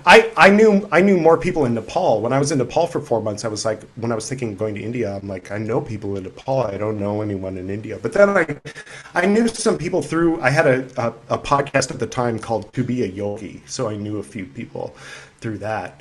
But then I came here, and then I met Piyu. I sent her a message, I think, on Facebook when I was in Bhutan and very, very drunk. Yeah. And I said, hey, I'm going to be in Delhi in a few months, and I got 3 or 4 people I want to meet. Let me know if you want to be number 5. Just sort of real low key about it, But then then we met. I'm not trying to marry you or anything, but just you're yeah. Then we met, and she showed me around and took me to a Krishna temple, and then took me to Taj Mahal. So that's fun. Yeah. Just a little tidbit. I met. So I used to be on different occult internet forums and stuff, right? And I had a Discord channel on there. And I used to be big into the Sumerian magic. And I had this glyph of Shamash. He's the Sumerian sun god. And also, side note, in which tradition? A Sumerian. Oh, right. Okay. Yeah. Because Shemesh in Hebrew is sun. That's what it was. That's what I was trying to remember to tell you. And I was like, Shamash in something else, Golden Dawn means thank you. Yeah. So I had that glyph up right on my name, right? And I didn't get my medicine name at that time. I was Theo Sola 10. My medicine name is Sea Thunder. But this new girl joins the Discord server, right? And I'm like, oh, what the heck? I immediately felt this connection to her. And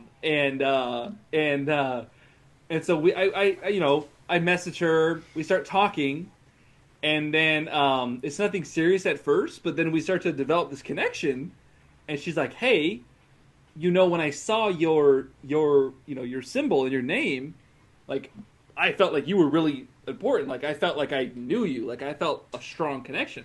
I was like, okay, well, when I saw your name, I thought you were really important. I felt a deep connection as well. Okay? Yeah. So maybe this will be a personal phone call we can do later, but I pretty much went through a really rough time. I was in my car. I was homeless, right? And I went to this tarot reader.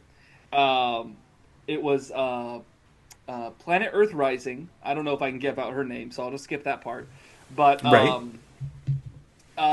she gave me this reading, and she told me, hey, sorry, this is before I was homeless. This is before I was in my car.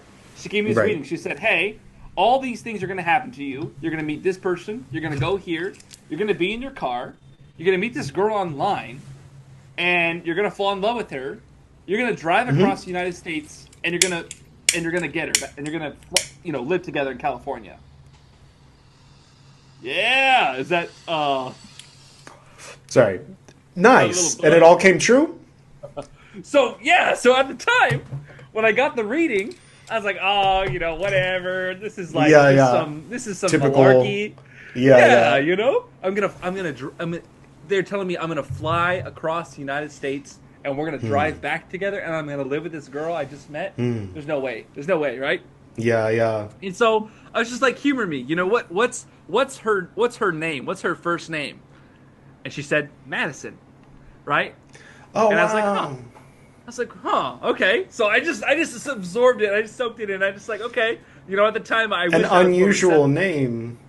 Yeah, they could have gone with Jennifer or something, but yeah. Right. Have you seen Splash with Daryl Hannah and Tom Hanks? Yes. Yeah. Exactly. But yeah, so then fast forward, we pretty much fall in love. I take a flight all the way to frickin' the South. We drive back in her car in a weekend, like maybe 2-3 days, right? And then we freaking move in together, and we've been together for like 7-8 years, 6-7 years. Yeah. So it's just like this serendipity just brought us together. When I was in Nepal, I was hanging out with this older Sufi guy, and he had a jewelry store, and he was teaching me some things, and then he gave me this, I bought from him, this sapphire ring, and he gave it to me, and he said, wear this every day, and within 40 days, you'll meet the woman that you were meant to be with for the rest of your life, probably in India. And he was only 13 days. He was 13 days off. I met her 53 days after that.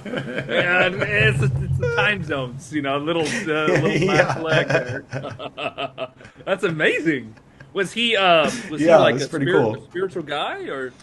He had a teacher, and he had a past. Yeah, like in Kathmandu, Durbar Square, Kathmandu, they used to have a big old sign that said, hashish and stuff like that. So he was there from those days. Like when he was in his 20s, he was running a jewelry shop in the middle of the hippie Mecca of the world, and so and he was still there as an older man, but he had was no longer doing all that wild stuff he did when he was younger, but he had some stories, and he wasn't like a teacher or a guru or a shaikh or anything, but he was a devotee, but I made him teach me, but he insisted that I not call him a teacher and that kind of thing. But then he gave me his name though at one point. He named me Reeb Hosni. His name was Hosni, so yeah. What does Reeb Hosni mean? Reeb is my name. That's my actual surname. So Reeb Hosni, which is I'll put a link right here. There's a story I wrote called Reeb Hosni that tells a better version of that story that I just told you. Awesome. And people can check it out.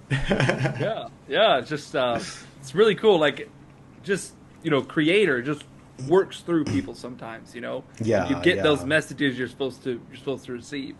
My buddy, I can't remember where he was, but he was walking with some friends out, I think it was downtown Sac or something, and this homeless guy is just like yelling at him, right? At first it's not very pleasant, but then he starts to tell him his whole entire life growing up. The homeless guy's just yelling at him, telling him, hey, this is where you went, this is your life, this is your parents, this is who you are now, and this is where you're going. And he's just like, what? And you hear stories like in ancient mythology about the gods coming down and the gods working through people, and I think that's what happened when I was given that reading. I think something was moving through her in a special way. And I went back and I got another reading from her, and it was good, but it wasn't like that. I think something was moving through her in alignment that day. Yeah, absolutely. Yeah. And then I asked her, I was like, hey, you told me this, and this all came true. Like, do you know that? She's like, oh, I don't give names. I don't do names. I don't give people names. That wasn't me. That wasn't me. I was like, oh, what? You know, it's okay. Doesn't want to take it. How interesting. Right. Yeah. Yeah, well, there's definitely like what they call CDs, SIDDHI, but the way some people are after them, but I'm more of I tend toward the more vanilla approach of when you're on the quest for enlightenment. There's a lot of things that might try to distract you from the purity and simplicity of that quest, and one of them is getting magical powers, or psychic abilities or something, and then because then there's the question of, well, what do I do with them? And it seems like it reminds me of, I don't know, Gandalf and the Ring or something. Like he said no to the ring because he knew that if he had it, he would think, well, I'll use this for good. So if you can read people's mind, then you're like, well, I'll use this for good, except for one time when I use it for selfish, But then there's that old story of, do they call me Jose the House Builder? No, but you fuck one goat. Have you heard that joke? Yeah, that's basically, you can build the joke on top of that. That's basically. So what's the point? The point is, there was one time I was wandering around Glendale, and this guy, he looked from an Eastern orientation, like he was, I don't know, from India maybe, or somewhere, but he was wearing definitely some kind of ceremonial garb, like he just wandered out of his cult or temple somewhere, and he came up to me, and he took a piece of paper and he wrote on it, crumpled it up, put it in my hand, closed my hand, and took 2 steps back away from me, and he said, say a number, and I said 6, and he said, say a flower, and I said rose, and he said, say a color, and I said yellow, and he said, open the piece of paper in your hand, and it said 6 yellow roses, and I was like, okay, I'm listening, and then from that point he was just like, there's a great spiritual battle, and there's many of us that are, and you too, or you're also one of us, and we're all fighting together for good and whatever. And I don't know. He there wasn't anything particularly useful I took away from it, But he wanted money though, so he's like, I need help, and I only had a 5 and a 1, and he said, don't think, just give. So I gave him the 5. I'm like, that's a smooth, So sometimes if you ever hear me on Chicken Philosophy say, don't think, just do, don't think, just click like and subscribe. I'm that's my own internal reference to that guy I met in Glendale that day. So I mean, well, just to take away from that, what do you think about that? Like the spiritual war? It's nice to have. Well, I don't know about that so much as, I mean, it's a metaphor that does make sense, but one of many, and it's optional. So it's not an all-encompassing macrocosmic truth that we're all stuck in like flies in sap or something. But it is one way to look at it.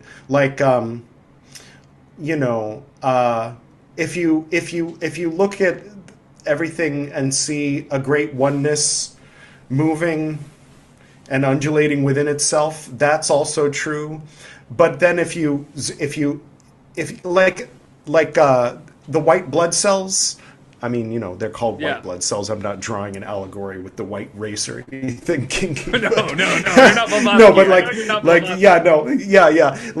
they're like I've at certain points in my life, projected into my own blood on a microscopic level to give a rousing speech to my white blood cells, and had this army of white blood cells about, this is what you're fighting for, and that kind of thing, and then felt much better the next morning, So warfare does exist in a spiritual context in certain ways and at different times, and sometimes the side calling itself good isn't, looking at the early Christians tearing apart, the librarian at Alexandria and all that, they thought they were good, and even a lot of people today might think, well, that was a brutal time, but ultimately it was for Jesus. Ultimately it resulted in the world embracing Christianity, and Satan got in there and told Muhammad to stand in our way, but ultimately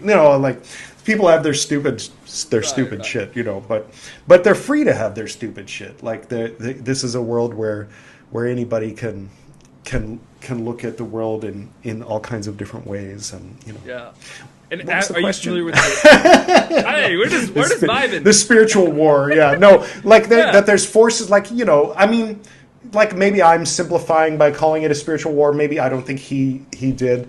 But, that there's forces that, there's many of us that fight for good or that work for good, that work to manifest good in this world, and that there's forces out there that want something else, Right. or they want something ugly and something that takes away aliveness from people. And, Right. And so on various levels, like I think it's important, it's important that everybody have, healthy food and whatnot. But I think it's important for people to have the freedom to think, basically just that, the freedom to think outside of the box of whatever box it is. Sometimes boxes are good and healthy. Sometimes there's a certain type of person that needs a box, maybe temporarily, needs a specific box to, like, I'm only going to think inside this box for the next, 100 lifetimes. And it's like, that's fine. Like we all have our phases, I've been, one of the things I read on Chicken Philosophy is Meccan Revelations, which I'm always looking for the baby in the bathwater. And one of them is Ibn Arabi talking about the different types of saints and how there's different stations, and there's that David Bowie songs From Station to Station, like they take on the station of the servant of God and then abandon the station of the servant of God and take on a different station, and their theophany is different, or their way they perceive God, or the way they perceive their relationship to God, or the way they understand self in its relationship to God, or when it gets dissolved, or this kind of thing, and that they're all true, but they contradict each other, and so it's like a really nice, like, level to groove with, he's talking about different schools of Islam and different schools of Sufism, but it might as well be different schools of philosophy throughout the human race and all history, and including every individual take on it, and so and just one like thing so. It's like, you got to go to the gas station before you go on the highway. So, that doesn't mean the gas station is the one truth and everybody needs to convert to gas station. But, it's necessary for that person at that moment, on their path. Absolutely. And then just in your studies, have you heard of, like, the Brotherhood of Light or concepts of that? I've heard the phrase before, but I was never interested enough to, like, say, tell me more, But there's various things that are, I think, that are called that, or that, like, there's abstract ideas. I like the idea of the true and invisible Rosicrucian order. I think that was a W.B. Yeats thing. Yes, that instead of which lineage is it, the answer is Mu, which is like Japanese for that's a stupid question, No, it's the Zen masters will say Mu sometimes. It just like means no with a capital N or something, But what was I talking about? Yeah. But yeah, in your practices, like the Brotherhood of Light, it can be many things. The true and invisible Rosicrucian order. It could be the White Temple, right? Whatever that is. Right. It's a for me. It came through a medicine journey, where I had this contact, and what it felt like was like all these stars in the sky, right? But all of them together forming this grid of light and truth and hope and love, right? And so to me, the Brotherhood of Light, the Brother-Sisterhood of Light, it's the unity of consciousness that is for divinity, right? And so like when I'm doing my rituals, or I'm going, oh, right? I'm pulling down the light from source, and then I'm calling in that Brotherhood of Light. I'm calling in other magi, I'm calling in other priests, other priestesses, I'm calling in the shamans, I'm calling in the monks of the Yamabushi, right? I'm calling in those spiritual forces together. Because we're all serving the same purpose, So just in your practice, I don't know, if this resonates with you, call in those other monks, the other masters, right? See them all around you while you're doing your chants for the world. And I did want to share, because I got a message for you if you're open to it, and I really felt I really felt your connection to your ancestors. Like when I was thinking about, hey, what should we talk about? And I was thinking about, just kind of feeling into it. I really felt your connection to your ancestors and the magic that's in you. And then when I was kind of in that space and I was getting that vision, I was seeing those prayer wheels where you hold it and you walk around it. Yeah. I'm getting huge chills, man. And you're walking around it. I totally see you doing that and like doing your chants for the world, doing your chants for your family, for your loved ones, for the light, and just walking in this humble prayer, right? Whatever that magic is for you, whatever that mantra is for you, sending that out through the prayer wheel, I feel would be very powerful. And I hope that resonates. Yeah. Nice. Yeah, those prayer wheels are beautiful. There was a time when I went before I went to Nepal, I went to South Africa, and I went to this cult. Long story short, we did this ancestor work where they told me, first light the candle and say the names of all the ancestors whose names say their name, father of, mother of. Oh, okay. But they didn't know what they were getting themselves into because I was kneeling there for like 20 minutes saying John Young, father of Isaac McComb, father of Barbara McComb, mother of, Frances Marion Nicol, father of Ella Nicol, mother of Dorothy Ellington, Saddam Henninger, mother of Jean, it's just like going on and on. Okay, and then this line, this line, this line, this line,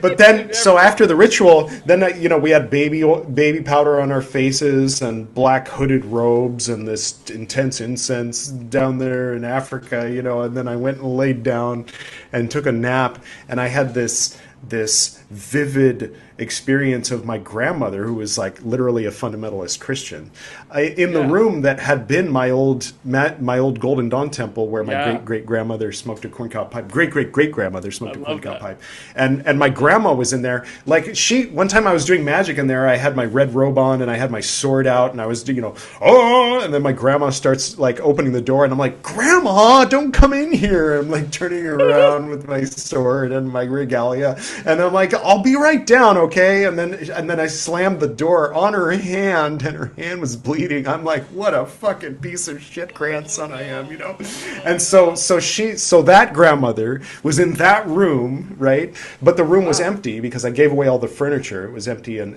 it was just carpet. And she's slowly walking counterclockwise, and she looks very disturbed. And then I woke up laying on a couch in Africa after having invoked my ancestors in a voodoo ritual, And so, I told the cult leader, and he was really excited, and he's like, "It worked." Yeah,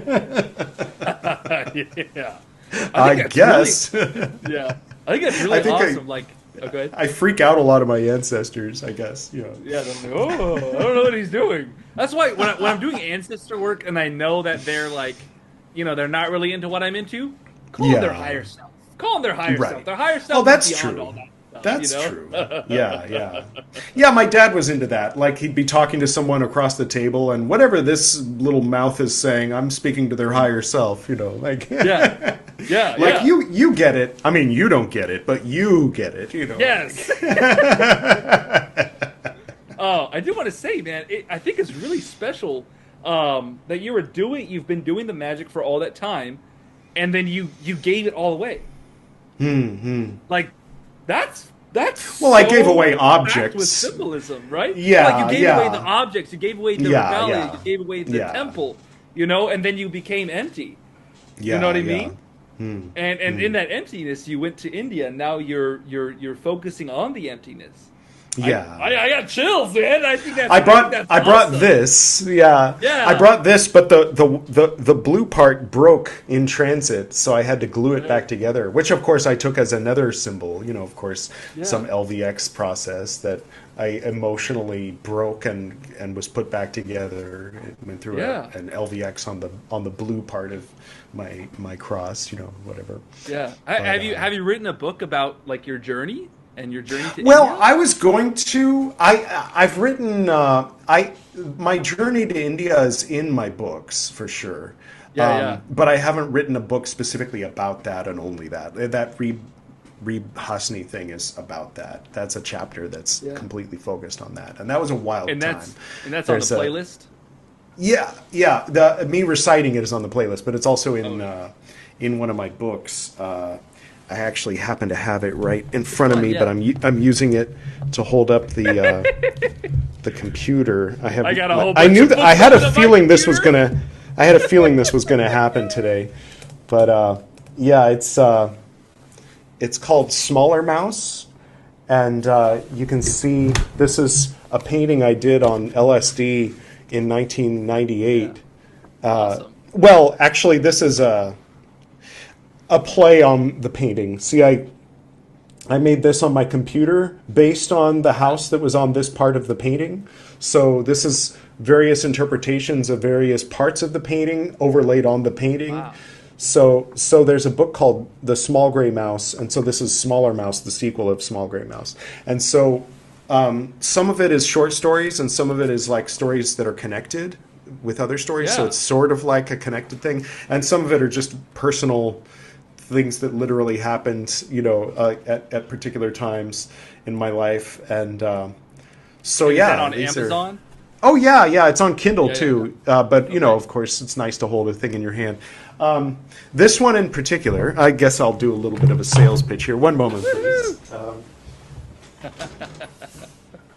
So what happened was I put out Small Mouse, and part of Small Mouse was a story called the Interdimension. Well, it was the Interdimensional Coffee House, and then part of Smaller Mouse was a story called the New World Empire, which was the origin story of the Interdimensional Coffee House. So I decided to publish a third book called The Multiverse Cartographer that fills in all the gaps and clarifies the picture, so that if someone's read both the mouse books, then they'll get all the backdrop and the scenery around the edges and everything, and know the whole New World Empire and Interdimensional Coffee House saga, but with all this other random shit floating in the midst of it, and some things are implied, and that's all you get. Like if you think of if you're like, whatever happened to that character, if you think about it, you'll already know. It's like like everything was pointing to where that was going to go. But anyway. So when I put out that third book, people would read the third book by itself without having read the mouse books and become intensely frustrated, because it was like a Swiss cheese story. There was all the important parts and all the big moments were missing from it because they were in the mouse books. So what I did was I took the two mouse books and the Multiverse Cartographer and combined them with a fourth section into a book called The New World Empire and the Interdimensional Coffee House. And so what is it about? It's about your journey? Well, it's all the short stories that I wrote between the ages of 12 and 46. And some of them are personal, and some of them are in more imagination related, but they're all kind of personal. I mean, they're all connected to, if I'm not literally saying something, then I'm symbolically saying it, and so but it's a jumble of short stories, but some of the short stories connect. So if somebody's looking for a certain type of thing that is like anything else they've ever experienced before, then they're not going to get it, and so they can criticize. This needs to be more like, well, this is what it is.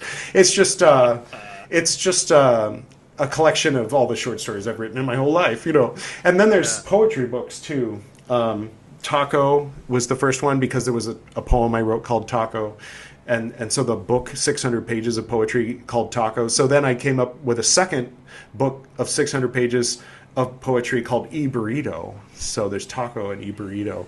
And I'm in the middle of, and I'm on page 187 of the 600 pages of the third book, which will come out in another 5 or 10 years, called Hamster Sauce. So.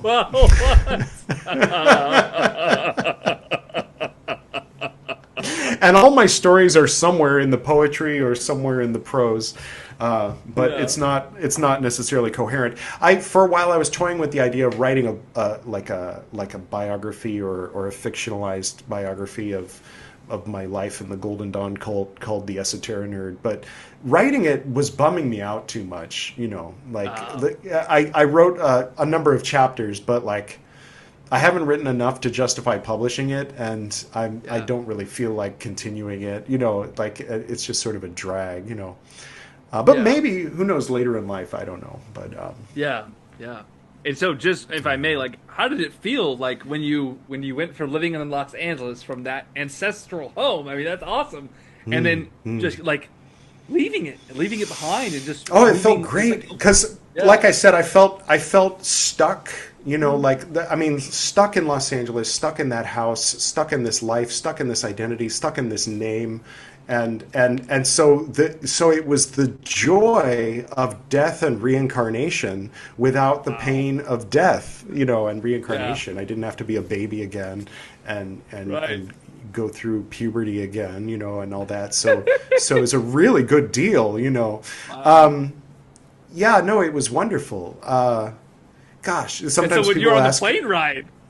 So when you're on the plane ride, like, did you have somewhere to go? Like, did you have like arrangements lined up, or were you just like, "Hey, I'm going. I got to do this"? It was more the latter. I was going to spend 10 days with the guy in Africa that I knew, Kay. I've interviewed him several times. He's on here on Esoterinerd, and then going to Nepal was just the closest thing I had. Was I had seen Golden Child. Golden Child with Eddie Murphy Goes to Kathmandu, in the 80s, and no. It's pretty fun, and so I went there, and of course they filmed the Kathmandu scenes in Tamil, which is like where the tourists go, and that was where I stayed. So I was like, that's where Eddie Murphy was standing when the bird flew, so being a nerd, But yeah, it was at night when I arrived, so it was sort of like, where am I? What is this? What have I done?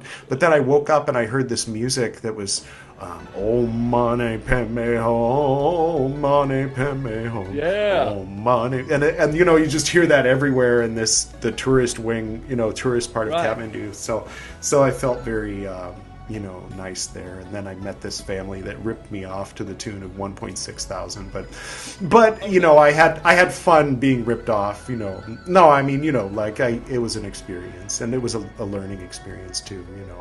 My heart was just bleeding. People with a sad story, I'm just like, oh, of course I'll help. And then I was like, trying not to be too resentful once I realized that I was just a bag of money for them. It was a little disappointing. Like anytime I'd meet a Tibetan monk and I'd want to like connect with them on a spiritual level, and they're looking with dollar signs in their eyes at me, I'm like, shit, okay, is that all I'll ever be? And then so the first poetry book ends sitting on a rooftop restaurant in Tamil, Nepal, Kathmandu, drinking cappuccino and realizing that I really am white. It's this, oh no. It's horrifying, horrible ending. Horrifying. like the end of Twin Peaks, 2, season 2, where he's beating his head on the mirror, and Bob is. I was expecting like some kind of. I was expecting like a philosophical cherry on the top, but it was I'm white. No. Well, maybe but then E Burrito. It was after that, because then a few months later I met my wife, and everything, gosh, yeah. So have you been able to connect to different spiritual practitioners there that you feel is authentic and I'm sure there are, but I'm not interested in any of that. Yeah. Just doing your own thing, pretty much. No, I got enough of spiritual masters in the States. I'm over here to be on my own path, as far away from spiritual masters as I can physically get without suffocating in the vacuum of space.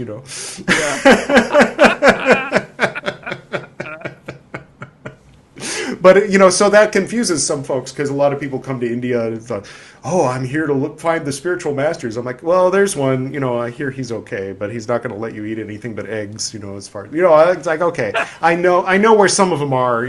But then there's the popular ones that are in with the government, and it's like, okay, whatever. Oh yeah.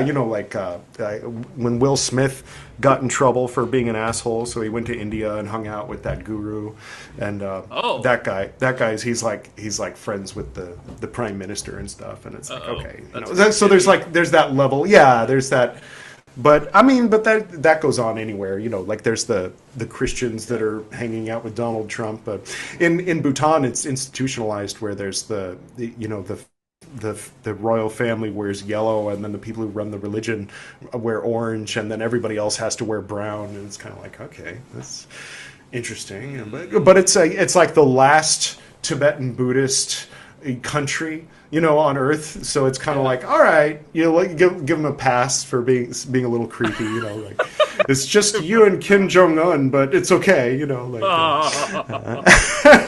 but the king is nice and everything. Very cool. And do you plan on going to any of like the mountains or the sacred sites and stuff? Oh like that? Yeah, no. When I first came, when I first came, I was into all that. And I got to learn that you get out of it what you put into it.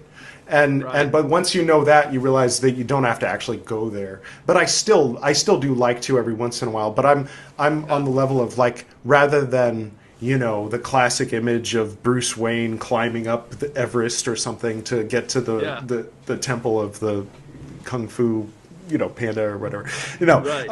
But I like to go to Darjeeling. But it's kind of like my younger self would have been like, now tell me this again. How does this work? So there's a British clock tower in the middle, and it's like because when there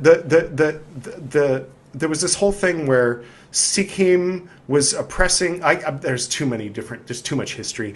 So the kingdom of Sikkim, the British came to like help them fight the Nepal. There was this. Nepal was 26 kingdoms, and one of them took over the other 25, and then they were like, you know what? Let's take over everything, and so they started taking over, parts of what today is known as India, and the British were like, nah, with their Indian soldiers. So they were fighting for Britain, but they were Indian, and they were pushing the Nepali out, and then Sikkim was a different country at that time. And then there was this area that was basically occupied by Nepali folk. Basically, there were other people that were like, well, I think I have ancestors who walked by there once, but then the king of Sikkim was like, hey, instead of relying so heavily on China for your tea, why don't you just take a bunch of Chinese tea and grow it over there on that mountain over there where you got to kick out those Nepali first, and the British were like, good idea. So then they went and did that. Oh, no. And then the Darjeeling tea, that's what that is. So then there's this big, church clock tower in the middle of the town on top of a beautiful Himalayan snow-capped mountain covered with Tibetan flags. Yeah. But then the Indians kicked the British out, but they kept the British clock tower. So, and then another 80 years went by. So now it's just got a vibe, it's fucking cool, and there's a bunch of Tibetan temples there, and a bunch of Tibetan folk live there. There's also Nepali live there. Actually, there's people from every state that live there, that's something you'll run into with any Indian state, is there's people from every Indian state doing business there. So there's people from Punjab, there's Sikhs, there's Muslims, there's all kinds of people selling Tibetan Buddhist. Like I probably bought half of these from a Muslim or a Sikh in Darjeeling, and so that's kind of my vibe. I like going to Darjeeling. When it gets too hot here in Goa, then I'll hop on a plane and spend a couple weeks in Darjeeling and do a little mini pilgrimage to the temples there. But I know that the temple is within me, but I can go to those other temples and experience the templeness of it. But I don't need someone to like interpret it for me or show me where it is. Like it's there. I see it. It's And then when I go to a place, sometimes it's crowded. But then when I come home and close my eyes, I can go to the place again, and I'm there alone. So that's the nice thing about going to places. Beautiful. Yeah. Yeah. Do you think you'd ever like record like a guided meditation or something? I have a few on Esoterinerd. There's cool. the station to station, and there's sprinkled in here and there on chicken philosophy. I think you've seen the one called That Thing My Dad Taught Me When I Was 6. Yes. Yeah. That was awesome. When I became one of the things when I left Golden Dawn and dove into being a yoga teacher, part of that was so that I could still be at the head of a classroom telling people to lay down and close their eyes and visualize this and that. And but in a normal setting, in a setting that's socially acceptable, where my boss at work would come and as opposed to, of course, the Golden Dawn secret society in a warehouse somewhere, it's like, but I was used to, well, it's if you want to have a big temple, that's all you have. It has to be a warehouse, it's like a warehouse space, like a big space for factory, or cover the whole thing with curtains and have giant pillars, cool. Yeah, I'll send you some pictures of that old temple. Yeah, it's expensive. I've only been to one. Yeah. I went to this. I went to an OTO lodge in downtown Sacramento. I'm not really a Crowley guy, but my friend invited me, and I felt like it'd be good to go. And so him and I went together, and he's big into Thelema and stuff like that. And we were doing the Gnostic Mass. And I didn't really vibe with it all, but I had some very strange and nice experiences. Like this one lady came up to me. She's like, "Oh my God, thank God! I'm so grateful to see you again." And I was like, "Whoa!" And she gave me a huge hug. But like normally that'd be weird, but I felt like I didn't know her. And she was topless. No, not. Not the priestess. Okay. Yeah, she's like, "Oh my God, I feel like I know you." I was like, "Wow," right, I felt that connection. I was like, "That's interesting." And then when they were actually doing the real Gnostic Mass, side tidbit, one of the priests, his garb almost caught on fire, and so they had to like move the candle real quick, and I was like, "Oh." Anyways, so when we were doing the Mass and the prayers and everything, I kept seeing myself, like in my vision, I kept seeing myself at like this, like outside an Egyptian temple, and seeing the campfire, and I could see like the shadows on the wall, like moving. When people were moving, I could feel like this old connection, this ancient connection, and I just kind of kept that to myself, right? And then my buddy, later on, I asked him, I'm like, "Hey, man, so like, what did you think? What was your experience?" He's like, "Oh, dude, I had a really profound experience. I saw, like, we were in this temple, and there's this middle fire there, and I could see the shadows dancing on the wall." I was like, "Dude, are you serious?" Trippy, yeah. I'm like, "Dude, I had the same experience." I'm like, "What the heck?" So, I was supposed to go, but yeah. Nice. Yeah, right, but yeah, wow. I better get moving on to my 4th of July plans here and spend the day outside. Oh yeah, nice! Happy 4th of July! Yeah, of course. What time is it there? It's almost 10:10. It's 10:09 right now. Okay. Yeah, sweet. 10:09 a.m. Well, this has been fun. Yeah, it's been so fun. Do you have any closing thing that you want? Your YouTube channel is called C.P.C.P.s Thunder? Yeah, C.P.C.P.s Thunder. Yeah, C.P.C.P.s Thunder. I'm on TikTok a lot of the time. If you guys are looking for someone to bounce ideas off of, or that kind of thing, definitely hit me up. If you want to send me later by email your contact details and usernames on various social media platforms, and I'll include that in the description and whatnot. And I'll send you the collab link. Once it's uploaded, it'll probably be tomorrow sometime. So, in 16 hours or so, you'll probably get that link. Because I got to record the intro and the outro and all that. And cue the music. Yeah. Cue the chance. Nice. All right. Okay. Man, thank you so much. Absolutely. Thanks for coming on today. It's been an honor. I really appreciate it. Yeah, absolutely. Cool. You have a great. All right. I don't know. You have a great 4th yourself. Yeah, it's a special year, isn't it? Oh, 250. It's a 250-year birthday of America, isn't it? Yeah, I think so. 1776 to 2026. Yeah. Heck yeah. Everybody's a little weird after about 75 or 80, so 250, of course, it's going to be a little Happy birthday, Grandpa. Jesus Christ. You know.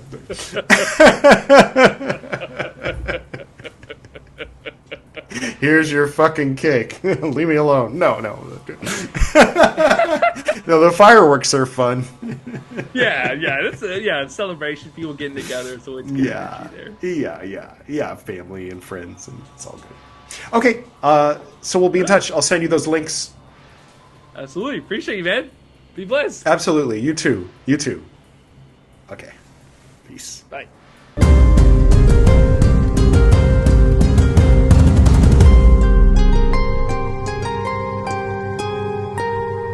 Thank you, Seized Thunder, for being my guest today on the Esoterinerd Podcast. Special thanks to Susumu Ueda and his father, as well as the other monks. So Susumu's not a monk, as far as I know, but his father is or was a monk. And, the voices are his father and the other monks at Jofuku-in, which is one of the, Shingon monasteries on Mount Koyasan in Japan. So, that's pretty awesome. A special thanks to Camille and Kennerly and the twins. This is the new version. It used to just be Camille and Kennerly. It used to sound like this. And now the new 2.0 version sounds like this, which you've heard multiple times by now. That's with the addition of the other twins. 2 sets of twins playing that. And most importantly, special thanks to you, the Esoteric looking into my eyes. Which reminds me. So the C.P.C.P.s, black and yellow, that's me, which is to say Frater BT, reading Carl Jung's black books. None of this Gwydion, hat guy, lunatic. None of this me in my street clothes just calling myself Edward. But me, Frater BT, this guy, the guy you see before you, reading Carl Jung's black books. That's what this means. But at the beginning of each episode, we do a thing where we put tarot cards up and there's music playing. So if you click this in the end screen, you'll get to see a half hour of me putting up tarot cards to different music. It's actually better than it sounds. So check that out. Also, the black and purple, which is over here. I think, right? No, not at all. The yellow and purple is going to be over here. And that's all the times that I have read some Christian shit. We read Teilhard de Chardin. He's a little controversial for a number of reasons. But we read that Divine Milieu, and then we began reading Nag Hammadi, but then we got diverted, and now we're reading the Acts of Thomas in India. That's all on the black and purple. You can find me reading that stuff. On the black and orange, you'll find me reading the lectures and writings of Martin Luther, followed by the Divine Pymander of Hermes Trismegistus. And we're going to keep reading Westcott's Collectanae Hermetica on the orange. So black and orange is over here, and that leaves black and orange, yellow and orange. And the yellow and green is me reading the Meccan Revelations by Ibn al-Arabi. He's like a intellectual savant Sufi as opposed to just a poet. Not to say just a poet. The poets are the best. I also read Hafiz. We do Hafiz bibliomancy on the yellow and green, and then read Meccan Revelations. So check out all 4. And those are compilation videos. They're just sort of fun little intros to kind of give you a taste. There's little clips of, 40 episodes or 30 episodes, however many of each of the color combinations. So it's Chicken Philosophy Color Pair is what C.P.C.P.s stands for. So those will be in the end screen. In fact, they're going to pop up right about now. So click one and enjoy. And I'll see you there. Peace.